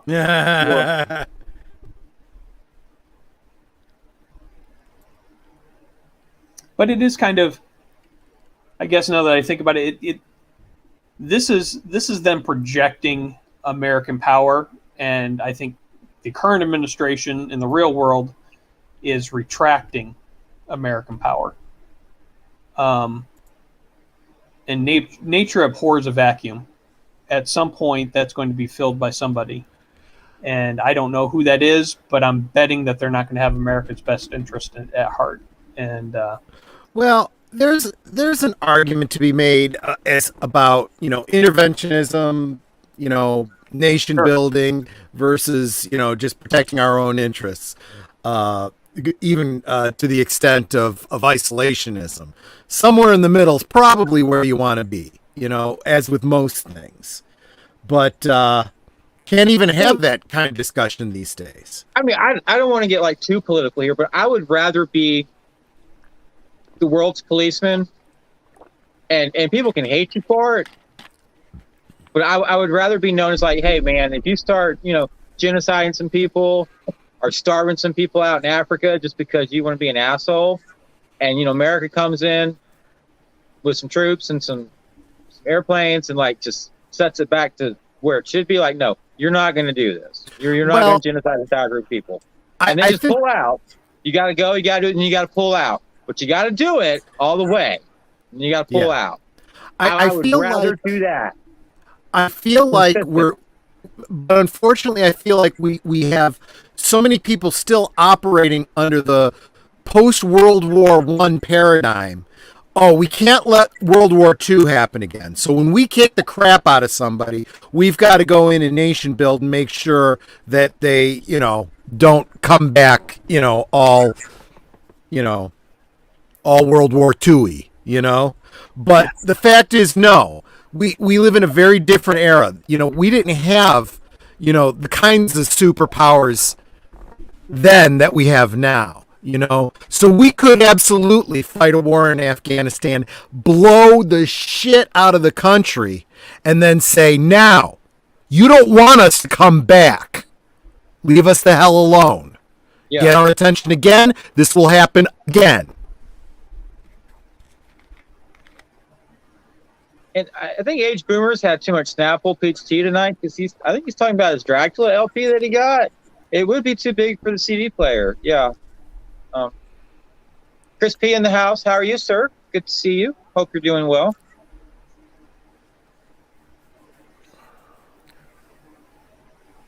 But now, let's put ourselves in this. Yes, Ian. So, I think he is talking about an LP. He's just had too much Snapple tea tonight to drink. If you were in this world of this movie and you found out that the president had okayed a covert war against the drug cartel, I'd be okay with that. I'd be like, okay, cool, do something. Well, I think we're getting to the point where we got to start thinking about that, with Mexico for reals. Yeah. Well, now we just sold out our personnel to the cartel. That I would have a problem with. Yeah. I'd be like, no. I don't care if you go off and do a little secret war thing. I expect that to happen, realistically. But you don't need to sell out your people. Yeah, I think that if the American people found out that that's what they were doing, is that they were going after the bad guys, I don't think that, while people would not like that they weren't being upfront about it, they would understand it. Yeah. But once you start getting into, all right, this meeting between Cutter and Cortez, and agreeing to give up the Americans, that would not be forgiven. No. Who was that guy a few years ago that Obama tried to pardon, who had basically Bird Dog or Bird Good or who had basically given up all of his comrades and turned traitor. That the American people don't forgive, and the Obama administration thought that they were doing a good thing and that people were going to be on board with it, and they were not. Honestly, though, I don't think that these recent administrations even give a crap what people think. Yeah, you're right. They're operating under the same kind of mentality as Hollywood. Shut the hell up. We'll tell you what to think. Yeah. I think that there are somewhat parallels between what is going on now and what has gone on in the past and of American history. And we have had periods where we have had a few single-term presidents in a row, and then all of a sudden America kind of decides, this is the direction that we want to go in. And that's the direction that it goes in for a while. And I think that's where we are now. I think that we are going to have at least 2 single-term presidents, maybe 3. and then all of a sudden America is going to hear from somebody who says this is the direction we're going to go, and that's what's going to happen, is that they're going to choose to go in that direction. Yeah. So I think we are in the middle of some instability. I mean, let's face it, we had 3 presidents in a row that served a full 8 years. Do you know how many times that has happened in America's past? Yeah. That is exactly once, and those were presidents 3, 4, and 5. Jefferson, Madison, and Monroe. That is the only time, other than the past of what just passed, that we had 3 people serve a full 8 years, and that does not happen very often. So when they look back on the 90s up until 2016, I think that historians are going to say we had a remarkably stable America. And you always have your bumps and ups and downs, but for the most part, America was generally stable. And we are in the middle of, America doesn't know what direction it wants to go in, but eventually something's going to happen, and we're going to, make a choice. Yep. We're getting a great little action cue here from Horner that's not your traditional action cue. And it's a wonderful callback to Sneakers. If any of y'all ever saw Sneakers with Robert Redford and Ben Kingsley. I love that movie. Sidney Poitier, River Phoenix, and Dan Aykroyd, Mary McDonald, and David Strathairn. I just gave the entire cast. But Horner scored that film, too. And this right here is a blatant callback to Sneakers. But it works. And it's probably the best action cue in this film. And it's basically just 2 guys just sitting at the computer just typing. Yep. And seeing that's what Jack does, is he's the analyst, and he's figuring stuff out, he's putting the pieces together, which is why, why I don't quite buy Harrison Ford as Jack Ryan. I just think Harrison Ford is more a person of action. But if that had been Alec Baldwin from Hunt for Red October, that I could see him doing that, or Chris Pine. I'm forgetting what that movie was called. Shadow Recruit. There you go. Was it Shadow Recruit? I'm gonna have to look that up while we're doing this. But and we got someone new in the chat, Cedrus Moss. Hello, how are you, sir? I'm assuming you're a sir. And Sir Ian's right. James Earl Jones was in Sneakers as well. He had a part at the end of the movie. Right. Yep.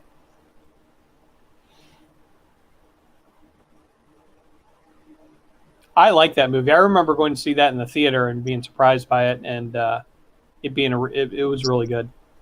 It was, yeah.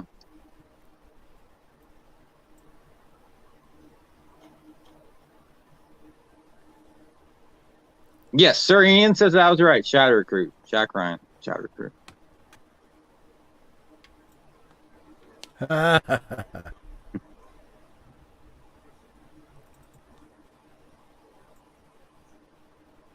Yeah, it was called Shadow Recruit. Yep.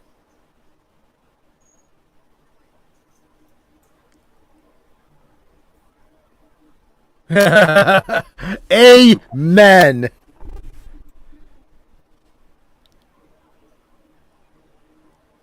Who can type the fastest?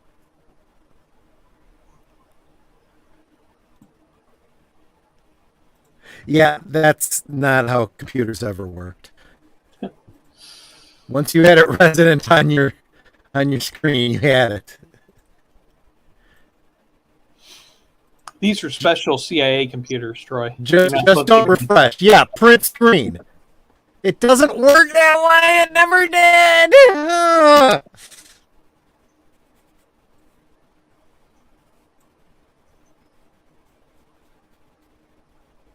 See, and that's the other thing. Not only would it be resident on your PC right there, you would have sent it to the queue for the printer, and it's still sitting there waiting for you to put paper in.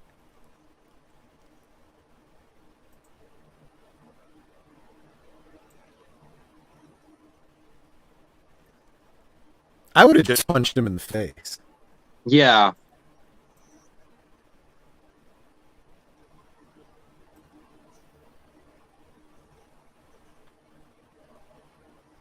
Would a Boy Scout do this? Boom!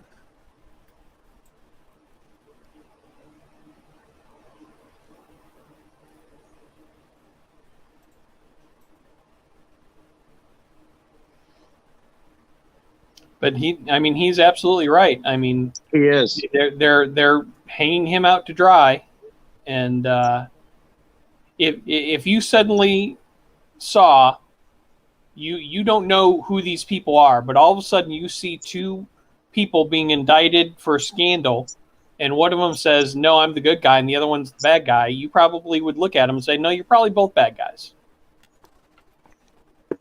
and not be willing to listen to them. And that he's right. He has a get out of jail free card, and they would gladly hang out Jack to take all the blame. That actor's wearing blue contact lenses.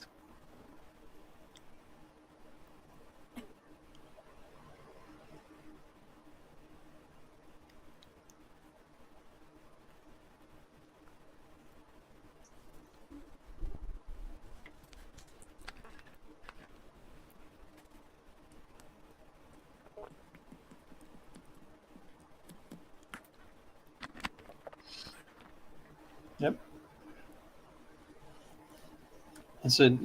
Washington is very much COA type place, and if you don't have those letters that protect you, you can find yourself in a very lonely place, and all of a sudden you gotta hire a lot of lawyers. Yep, that's a lot of money. Expensive lawyers.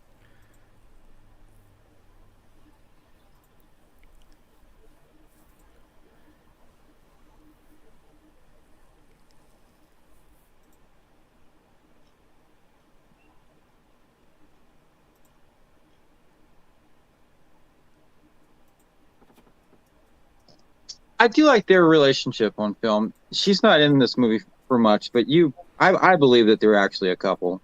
Yeah. They're actually age appropriate, which is always good. Right. Yeah. And I always had a crush on Ann Archer.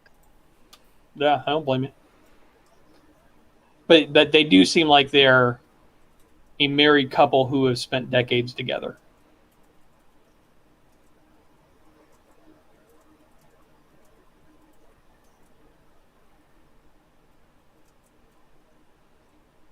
I mean, that was pretty sweet too. Yeah. Yeah. And speaking of sweet, the sweetest YouTube lady and all of YouTube ladies. Network.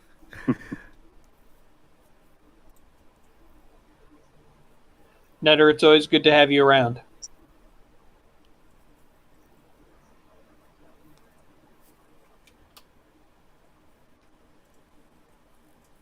Troy, did you ever say, are you sipping on anything tonight?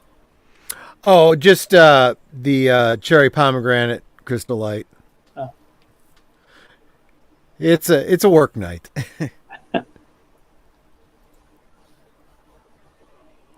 I have a Sprite. What about you, Jedi Master? That regular old Coke. Oh, right. You talked about your addiction before. Yes, I do have I'm addicted to Coke. I have a Coke habit. I do like. Have you guys tried the brand new Coke Zero, the one in the red can? No, how is it different?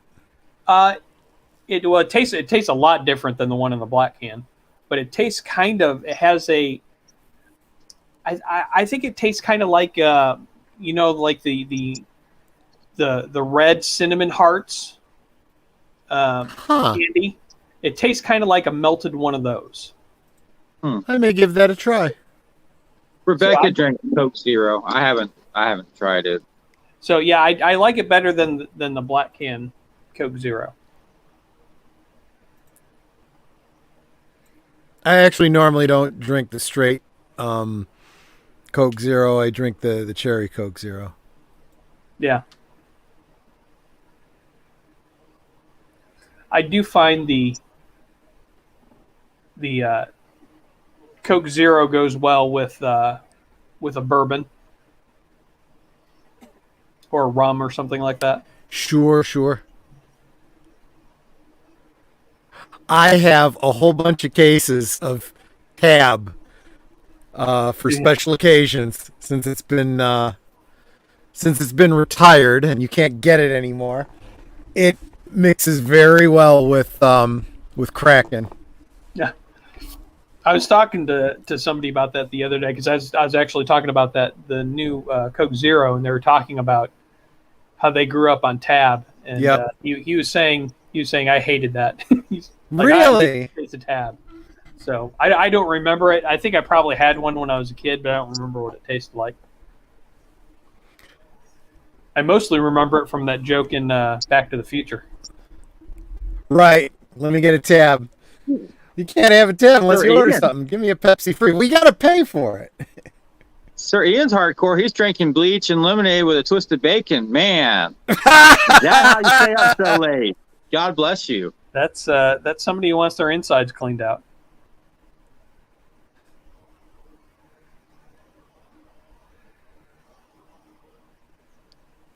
Yeah, I guess I hadn't really thought about it, but this scene could parallel certain real world events.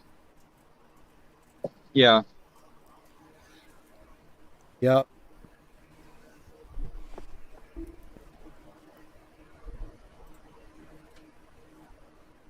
But we're here to feel good about ourselves tonight, not bad. Right? Yeah, I mean, like I said, in the end, this is an inspirational movie. It's about good people standing up and saying no more, and standing up to their government. And those sort of stories appeal to me.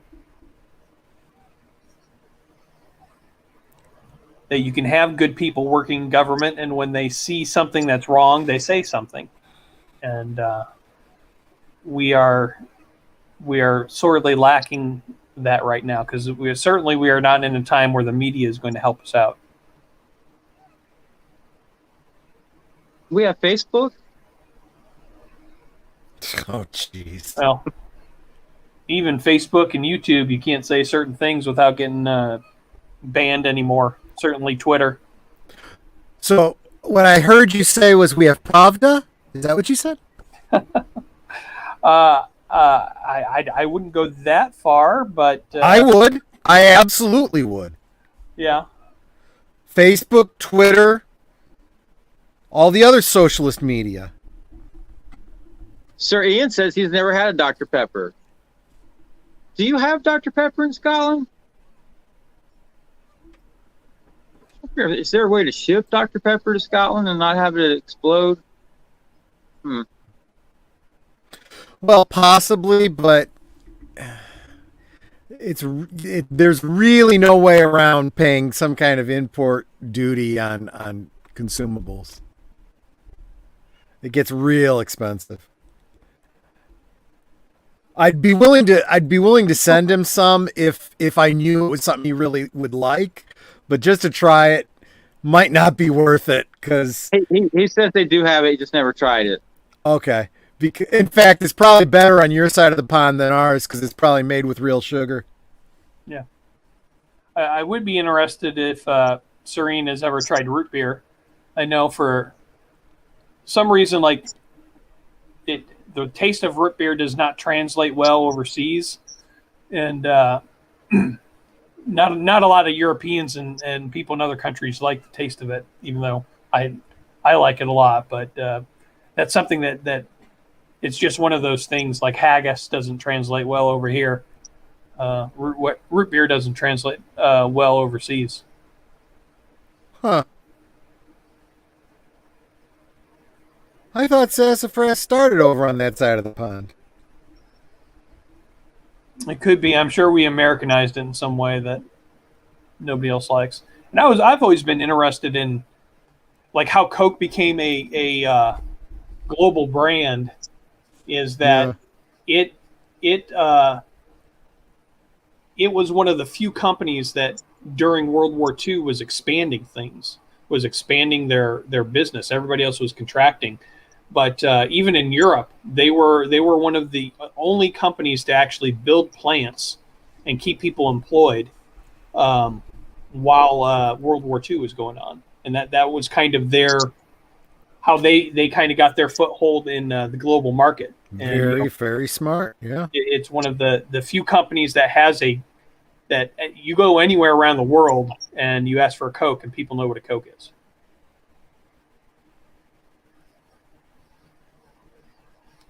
And the book, did Cutter commit suicide in the book at the end? He did. He made it look like it was I think he walked in front of a bus or something, but he was trying to make it look like it was an accident. Because if he kills himself, the president is implicated, and he was trying to be a good soldier and made it seem like it was not suicide.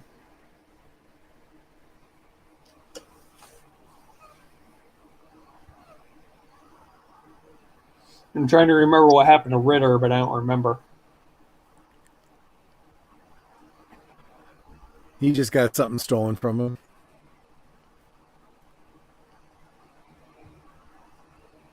Hey, Melissa Harris is in the house. How are you? How's Jake doing?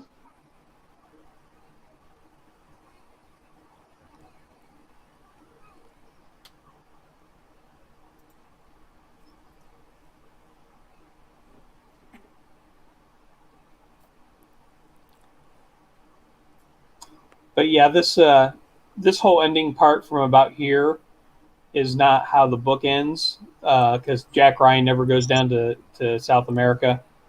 The rescue is done by John Clark, and Jack Ryan is back in D.C. kind of directing it and piecing everything together, and basically coming up with a plan to implicate the president.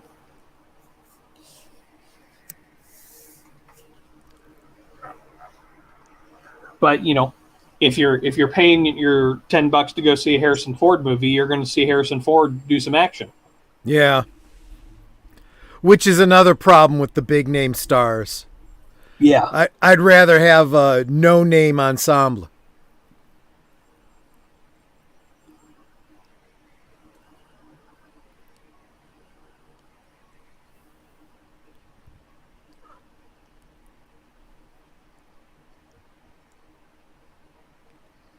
Yeah, I like Willem Dafoe, but again, I don't think he was quite right for John Clark. I think he has some of the same. They aged him up just like they did Harrison Ford for this, when really they should be a lot younger. But I understand why they did it. You want to sell tickets.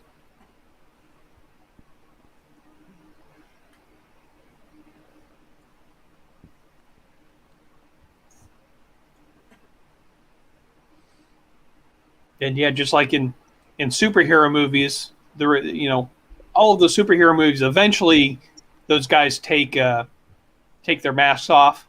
Yeah. And eventually Spider-Man is going to take his mask off because you're paying to see Tom Holland, and you're paying him a lot of money, and Cap's going to eventually get his helmet off, and because you want people to see Chris Evans' face, and so I'd rather see Captain America. Yeah. Right.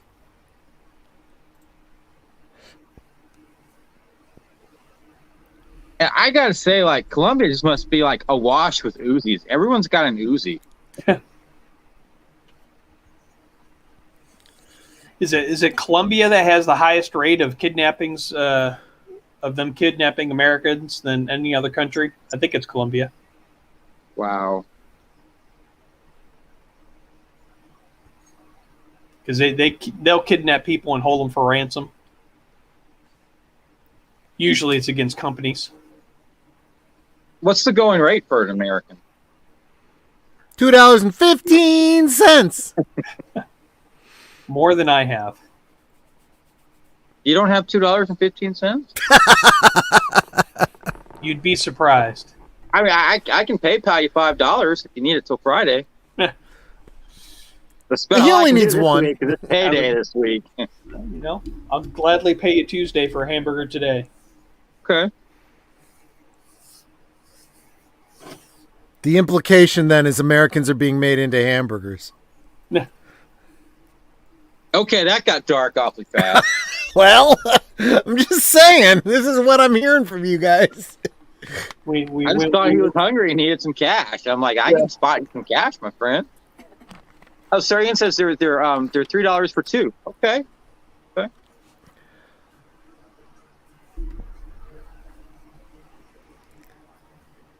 And Harrison Ford knows how to fly helicopters in real life. Well, he knows how to fly them. Landing is something else. I was just thinking that. His landings have been pretty rough over the past decade or so. Since we're talking about crashing flying vehicles, James Horner actually died in a plane accident that he was flying. The problem with being a pilot is if you crash, you can't blame someone else. Yeah. Of course, if you don't survive, you can't blame anybody. I actually have a friend. I know someone who has survived 2 plane crashes. Good Lord. I'm never traveling with that person. I was going to say, don't go for 3, man. I'd keep your feet on the ground. Yeah. And he is not a pilot. He was a passenger in both of them. Yeah, I mean, he's going to get to the pearly gates, and St. Peter's going to say, we gave you 2 other chances. Yeah. Sorry, man. You didn't take the message. Well, we tried to get you twice. You sneaked out on us.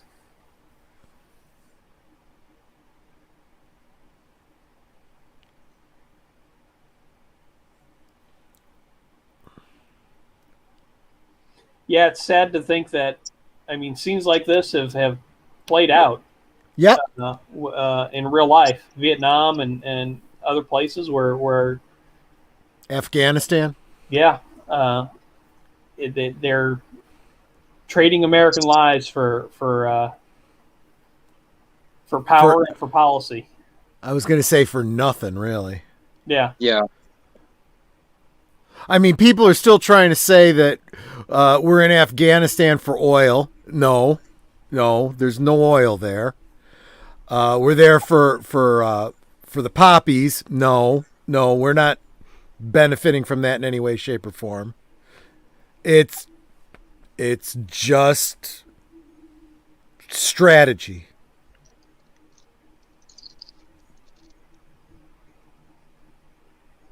Nowhere to hide.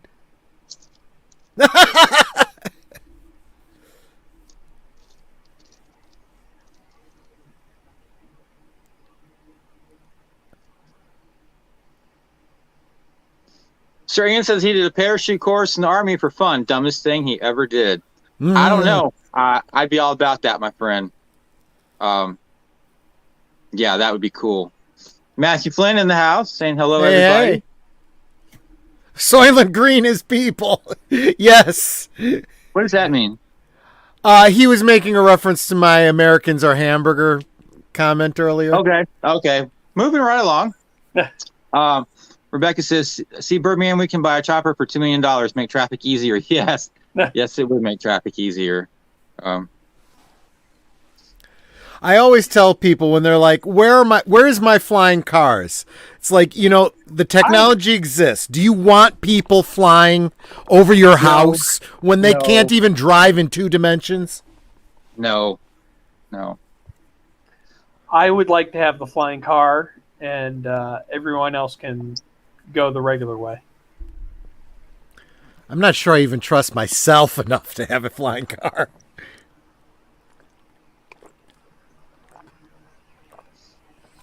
Well, that's one of those things.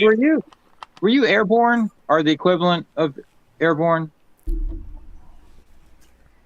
Or did you just get to take a parachute course for the fun of it? Because that'd be cool, if they just let you do that.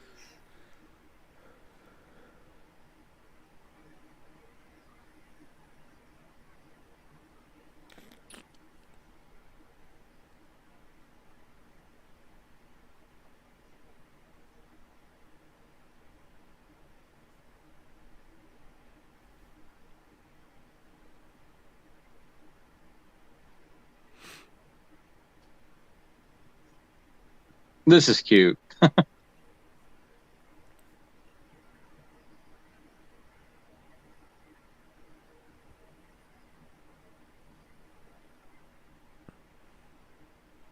Wow, adventure training thing. That sounds awesome.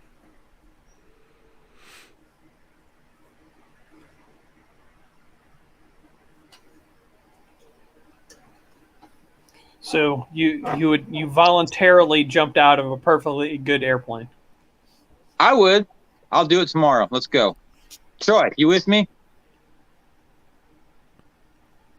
Who, me? Yeah. Yeah, no. I'll be happy to go up with you and watch you jump out. Push you if I have to. Zootopia, you want to jump with me? Come on. You know, I think I'd do it. I've never done it before, but cool. I think that's something I would do. And I know H. Boomer would be all about it. Right? I would think so.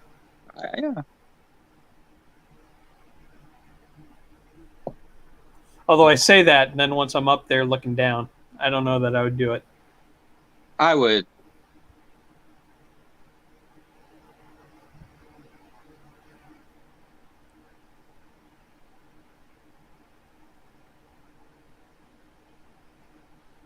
Scuba diving, I think that's more my thing. I think that would be something I'd like to do that I've never done before. I don't like sharks, and I don't like drowning. I'd rather jump out of an airplane.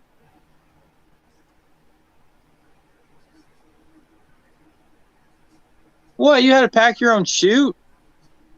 Oh, you want to pack your own chute. You want to know that it's done right. I thought that was like an entire section of people who just pack chutes.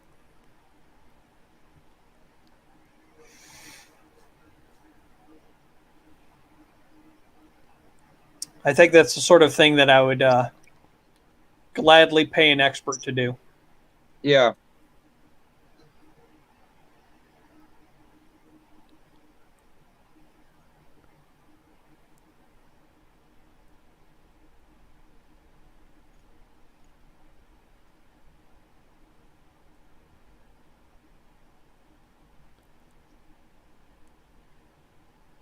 But this is the sort of thing that with the scene, America can't, it's hard for America to just deal with good people. Yeah. And, to be a realist means that you have to deal with the bad people of the world. You got to deal with the warlords and the dictators. And, Well, and it does come down to who really runs a country, right? Some figurehead elected bureaucrat or, a cartel that actually runs the country. Yep. And, in Mexico and those places,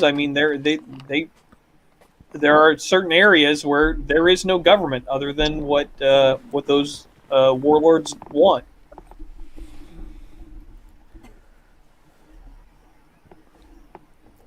When I was shopping for a new truck, I was joking, if I get a Land Cruiser, I'm one step closer to being an African warlord. Just get the Land Cruiser. I'm halfway there, right?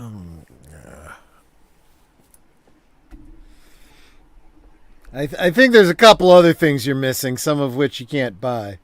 I've got an AK-47. I'm 75% of the way there, right? With the Land Cruiser. Land Cruiser, AK, some gold teeth. African warlord. You're a bit pale, my friend. Do what?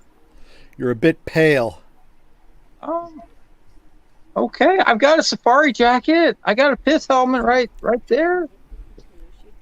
Come on, someone be on my side tonight. Sir Ian, come on, man. Back me up here. Pith helmet, AK, Land Cruiser, safari jacket, African warlord, right? Come on.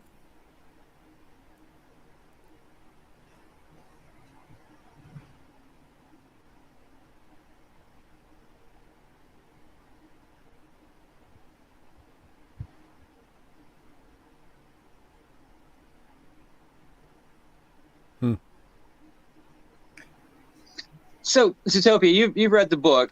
Do do you feel that the movie, because I feel like the ending kind of drops the ball a bit, but I can't quite put my finger on it. Do you feel the same way? Yeah, it does. I mean,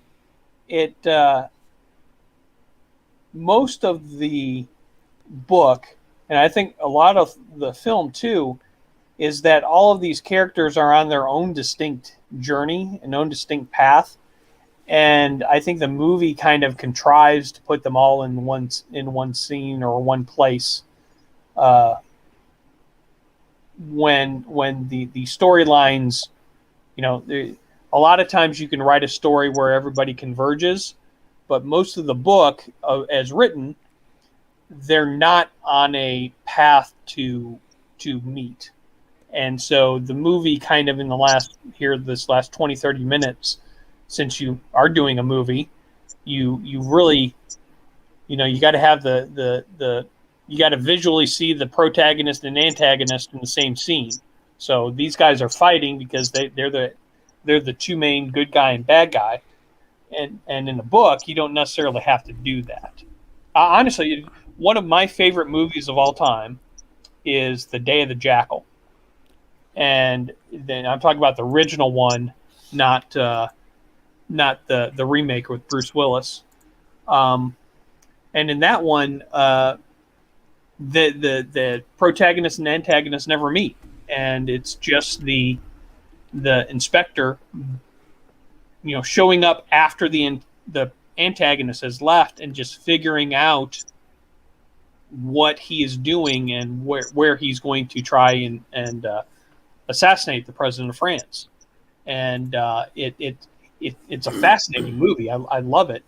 And that's reminding me, it's been a while since I've seen that. I need to watch that again. But they never meet.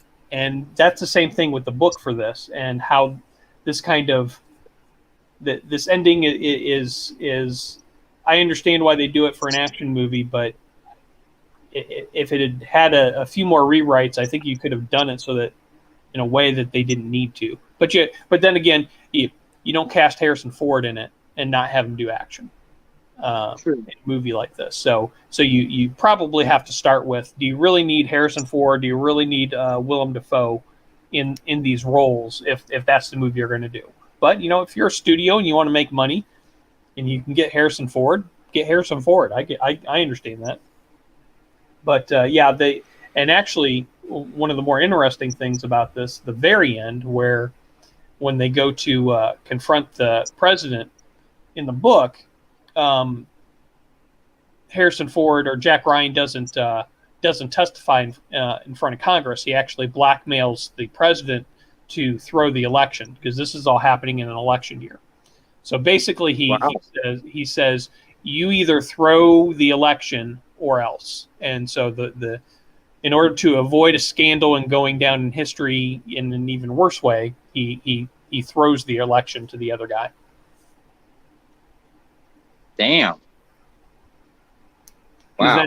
And then that's where the sum of all fears picks up with this new president and him not getting along with Jack Ryan. And, of course, Jack knowing that the only reason why that guy is president is because of me.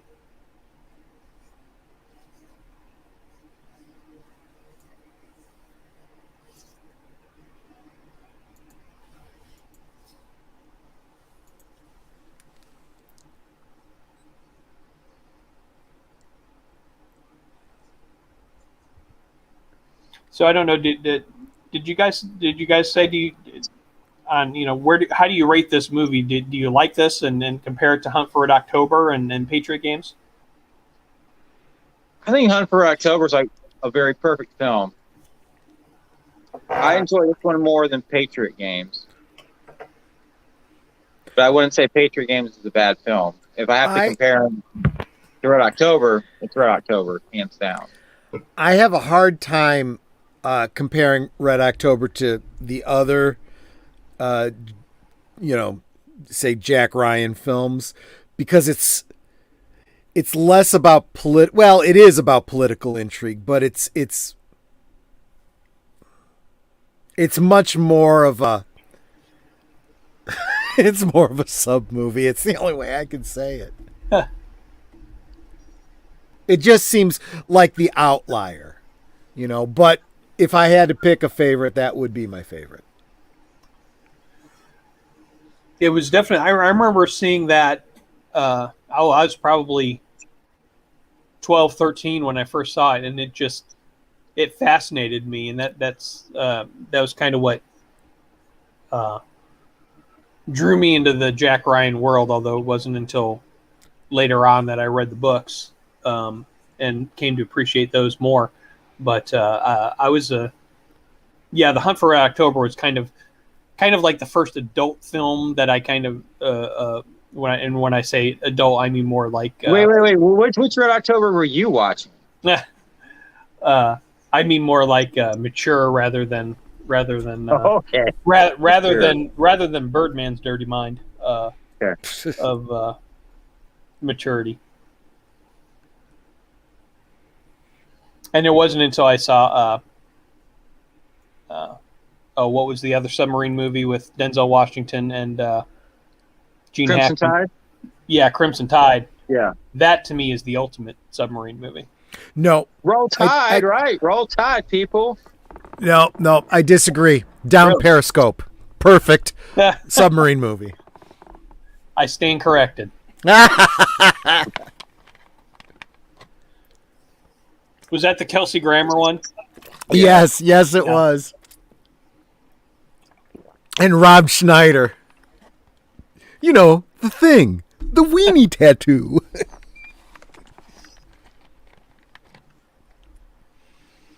You know what I watched the other week was Top Secret. Rewatched it. Yes. Oh, awesome. What a great movie. That may be my favorite of those types, better than Airplane. Yeah. And actually, the Naked Gun movies at some point might need a rewatch. Because I think that first Naked Gun movie, I think that still stands up today. Yeah. I like the second one okay. The third one, not so much for some reason.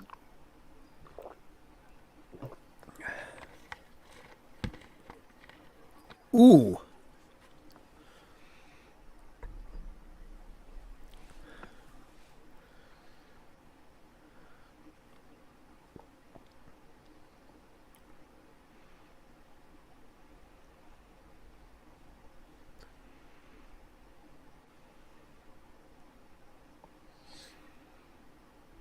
Sir Ian says U571 was a pretty good film.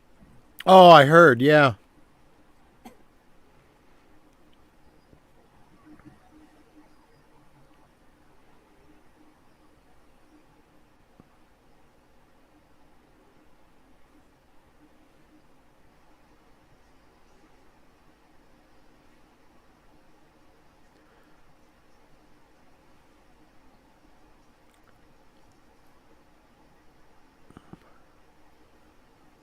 Pew, pew, pew, pew.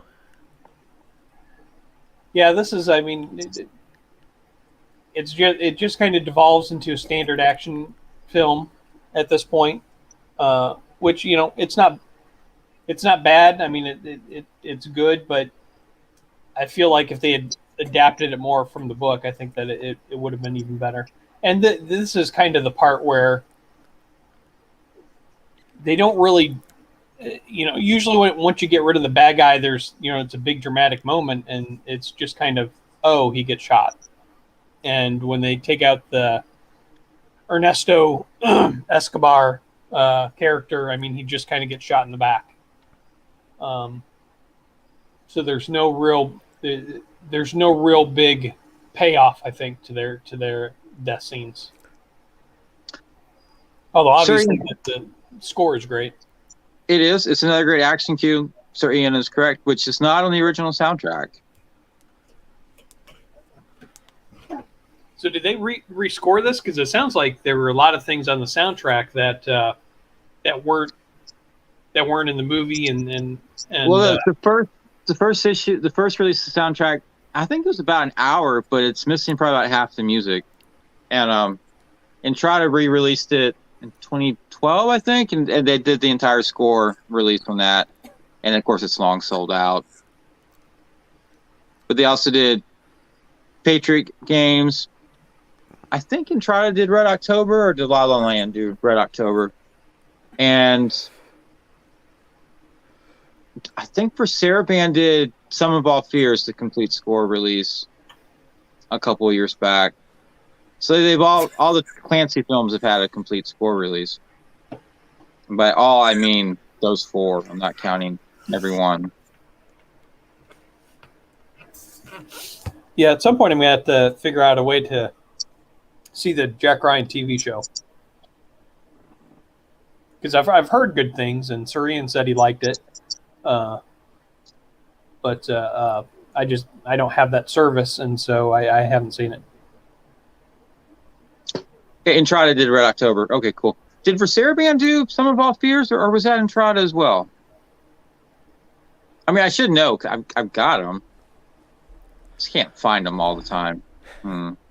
Well, that's an interesting question, Matthew Flynn. We'll have to talk about if we're going to go through and do all the Tom Clancy films. I'm always up for a hunt for Red October. That's a classic. I think if you do one more film, that's got to be it. Yeah. And Patriot Games is a good film. It suffers from the same thing as this movie does, which is kind of a contrived ending. Because I like the ending better, though. It felt more natural to me. This one feels very contrived. Yeah. But Patriot Games ending, I'm like, yeah, I can see them showing up at his house to kill him, and then they get killed. Yeah. You know? Yeah. Well, and that actually happens in the book, is where they show up to kill him and they go through that. But the very ending of them fighting each other, they don't do that. No? How does he die? He doesn't die. He's actually captured. They actually end up trying Michael to get Biehn away. doesn't die? No, not in the book. So he tries to escape using boats, and then they capture the boats. Okay. Okay, Sum of All Fears was La La Land. Thank you. And this, by the way, I mean, this is the sort of thing of how a president would, at least I always picture it, would kind of, hey, how you doing, Jack? You know, some things were going on. I didn't know what was going on. You and I are just figuring this out together. We can take this to the public, and we can hide it, and nobody has to know about it. But it's fitting in Jack Ryan's character that he would not do that.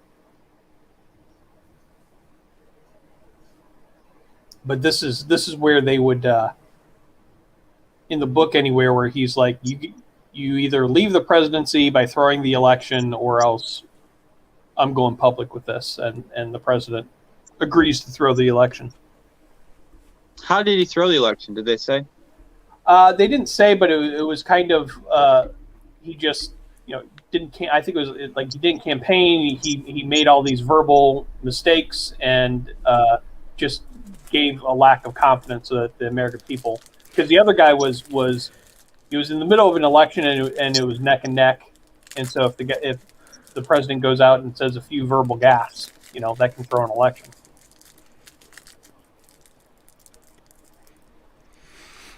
Basically, he ran an election like Hillary Clinton.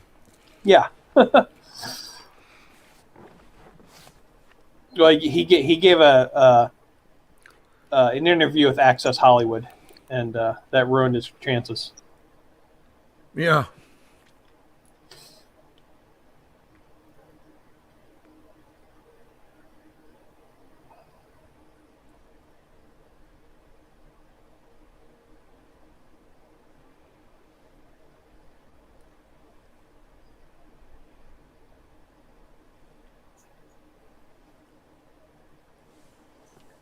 But yeah, I remember the trailer, and the president, they showing the president saying, "Market me like a junkyard dog," and just being like, "Yeah, I got to go see that movie. That one's going to be cool." And that one-liner, "I don't dance," I'm like, boom, baby. Yeah. And I always like this. with Cutter, because he's clearly walking up to him with an agenda and trying to say, "How can I get out of this?" Yeah. And yeah, he can't.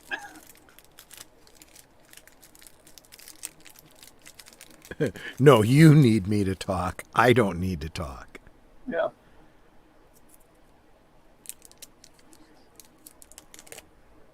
So, like, back to the book. Do you think it was better for him to just say, "Throw the election, or I'll go to the Senate"? Or do you think it would have been better to have just gone to the Senate and just been like, "Hey, this is what happened. This just..." Yeah. I kind of like the book because, I mean, America avoids a scandal, but the right people. I mean, it's pretty humiliating to go down as somebody to lose an election, a presidential election, especially Jimmy Carter isn't going to be thought well of because he didn't do well, and he lost an election, and so you don't get to be in the top tier of greatness and of presidents unless you get that second term or to have a chance at it.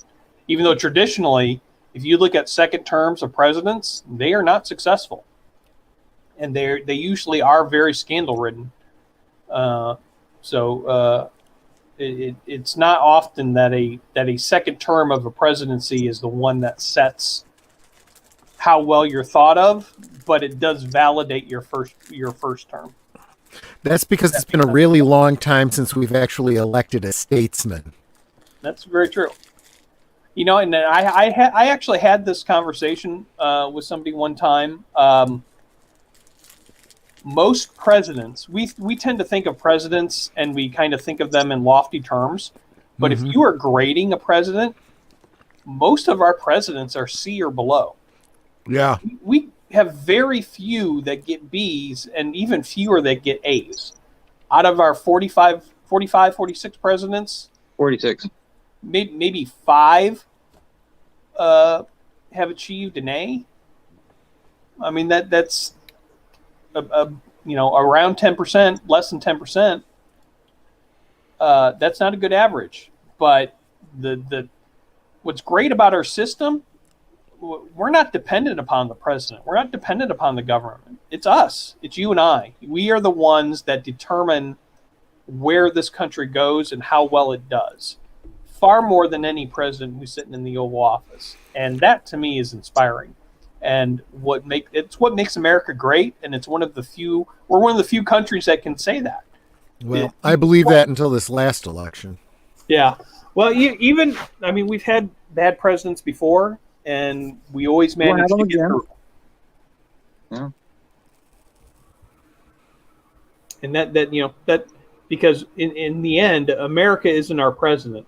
You and I are America. You and I are what makes our community great. And I tend to look at it as the voters have really never made a mistake. They vote, they look at the choices, and they vote for who's best for them at that time. And if they want to change, then they'll change them. And even when someone may steal an election or influence in a way that is not right, the American people, even if not at a conscious level, but at a subconscious level, they figure that out and they course correct. The American people are very patient, and they are okay waiting someone out. Mm-hmm. I've never been someone who's like, oh man, we got to impeach this guy, we got to impeach that person. I think it's very hard to fool voters for a long period of time, and eventually they figure you out, and then they'll vote you out. So hopefully that's inspirational. I believe in the American people. Well, I hope so. And America loves you too, Matthew Flynn, Sir Ian. Yep. I love Scotland. You give us great scotch.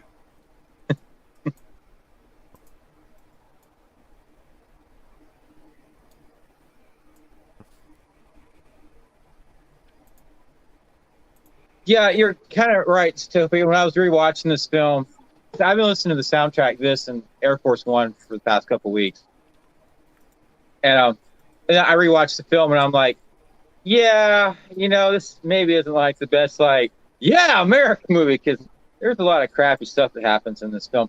But you are right at the end where Jack Ryan goes in the office and he's like, no, sir, you screwed this up, and you did some naughty things, and I'm not playing ball with you. I'm like, yeah, USA, USA. Yeah, exactly. Well, there's a lot of people trying to do that right now, but like I said, you run the risk of getting Clintoned. Yeah.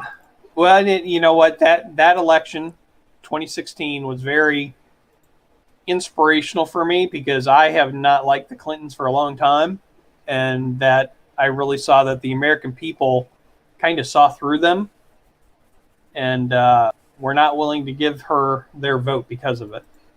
To me, that was inspirational. Well, we got to get off this cycle of voting against people. We need to start voting for something. True. And I've always been somebody who believes that someone runs or someone either wins or runs for office because they meet the times. Yeah. And we've always had those 5 presidents who've been top tier are always someone who stepped in at a time where America was facing a great crisis, but they led us through something. They even though they were flawed people, they also believed in something bigger than themselves, and they led us through that. And I think I don't know who it is. I don't know where they're going to come from, but I truly believe that someone like that is going to come forward sooner rather than later. Yeah, I hope so. Feel free to call me a dreamer, but I believe it. Well, we need to be hopeful, because the alternative is not pretty. No. Well, I grew up in the Reagan presidency, and he's probably the most inspirational leader of my lifetime. And it always seemed to come naturally to him. It wasn't like it was forced. It was just always very authentic. And I think that sooner or later, it always seemed like presidents that came after him were trying to pretend to be that or fake that. And I think at some point there's going to be someone who really believes it, and makes it, or if not believes it, makes me believe that they believe it, and makes me feel that way. And I think they're coming. Yep. Here's hoping. All right. Well, thank you both for this coming was back fun. on. I did enjoy revisiting this film. Yeah, I had a good time. It had been a while since I had watched it, and so I'm glad that you suggested it. And I think that this is a good companion piece to Air Force One, because if you kind of look at them, they're both, I think, inspirational about America, but they both do it in different ways, and it kind of shows, Harrison Ford acting in 2 different ways, but also being inspirational. So, Troy, Zootopia and I were talking about another inspirational American film next week. If you want to keep the ball rolling, Apollo 13. I have to admit, I've never seen it. What? Oh, wow. Yeah, never saw it. Obviously I know the story, just from a history standpoint. Because you were alive then, right? Trying to remember what year was that? That was... No, wasn't that like 69 or something like that? Probably the 60s. No, it would have been after. It would have been after the moon landing, because they tried to get to the moon. Okay. No. It was 1970. No, I was not alive then. I was born in 71. So this was a year before I was born.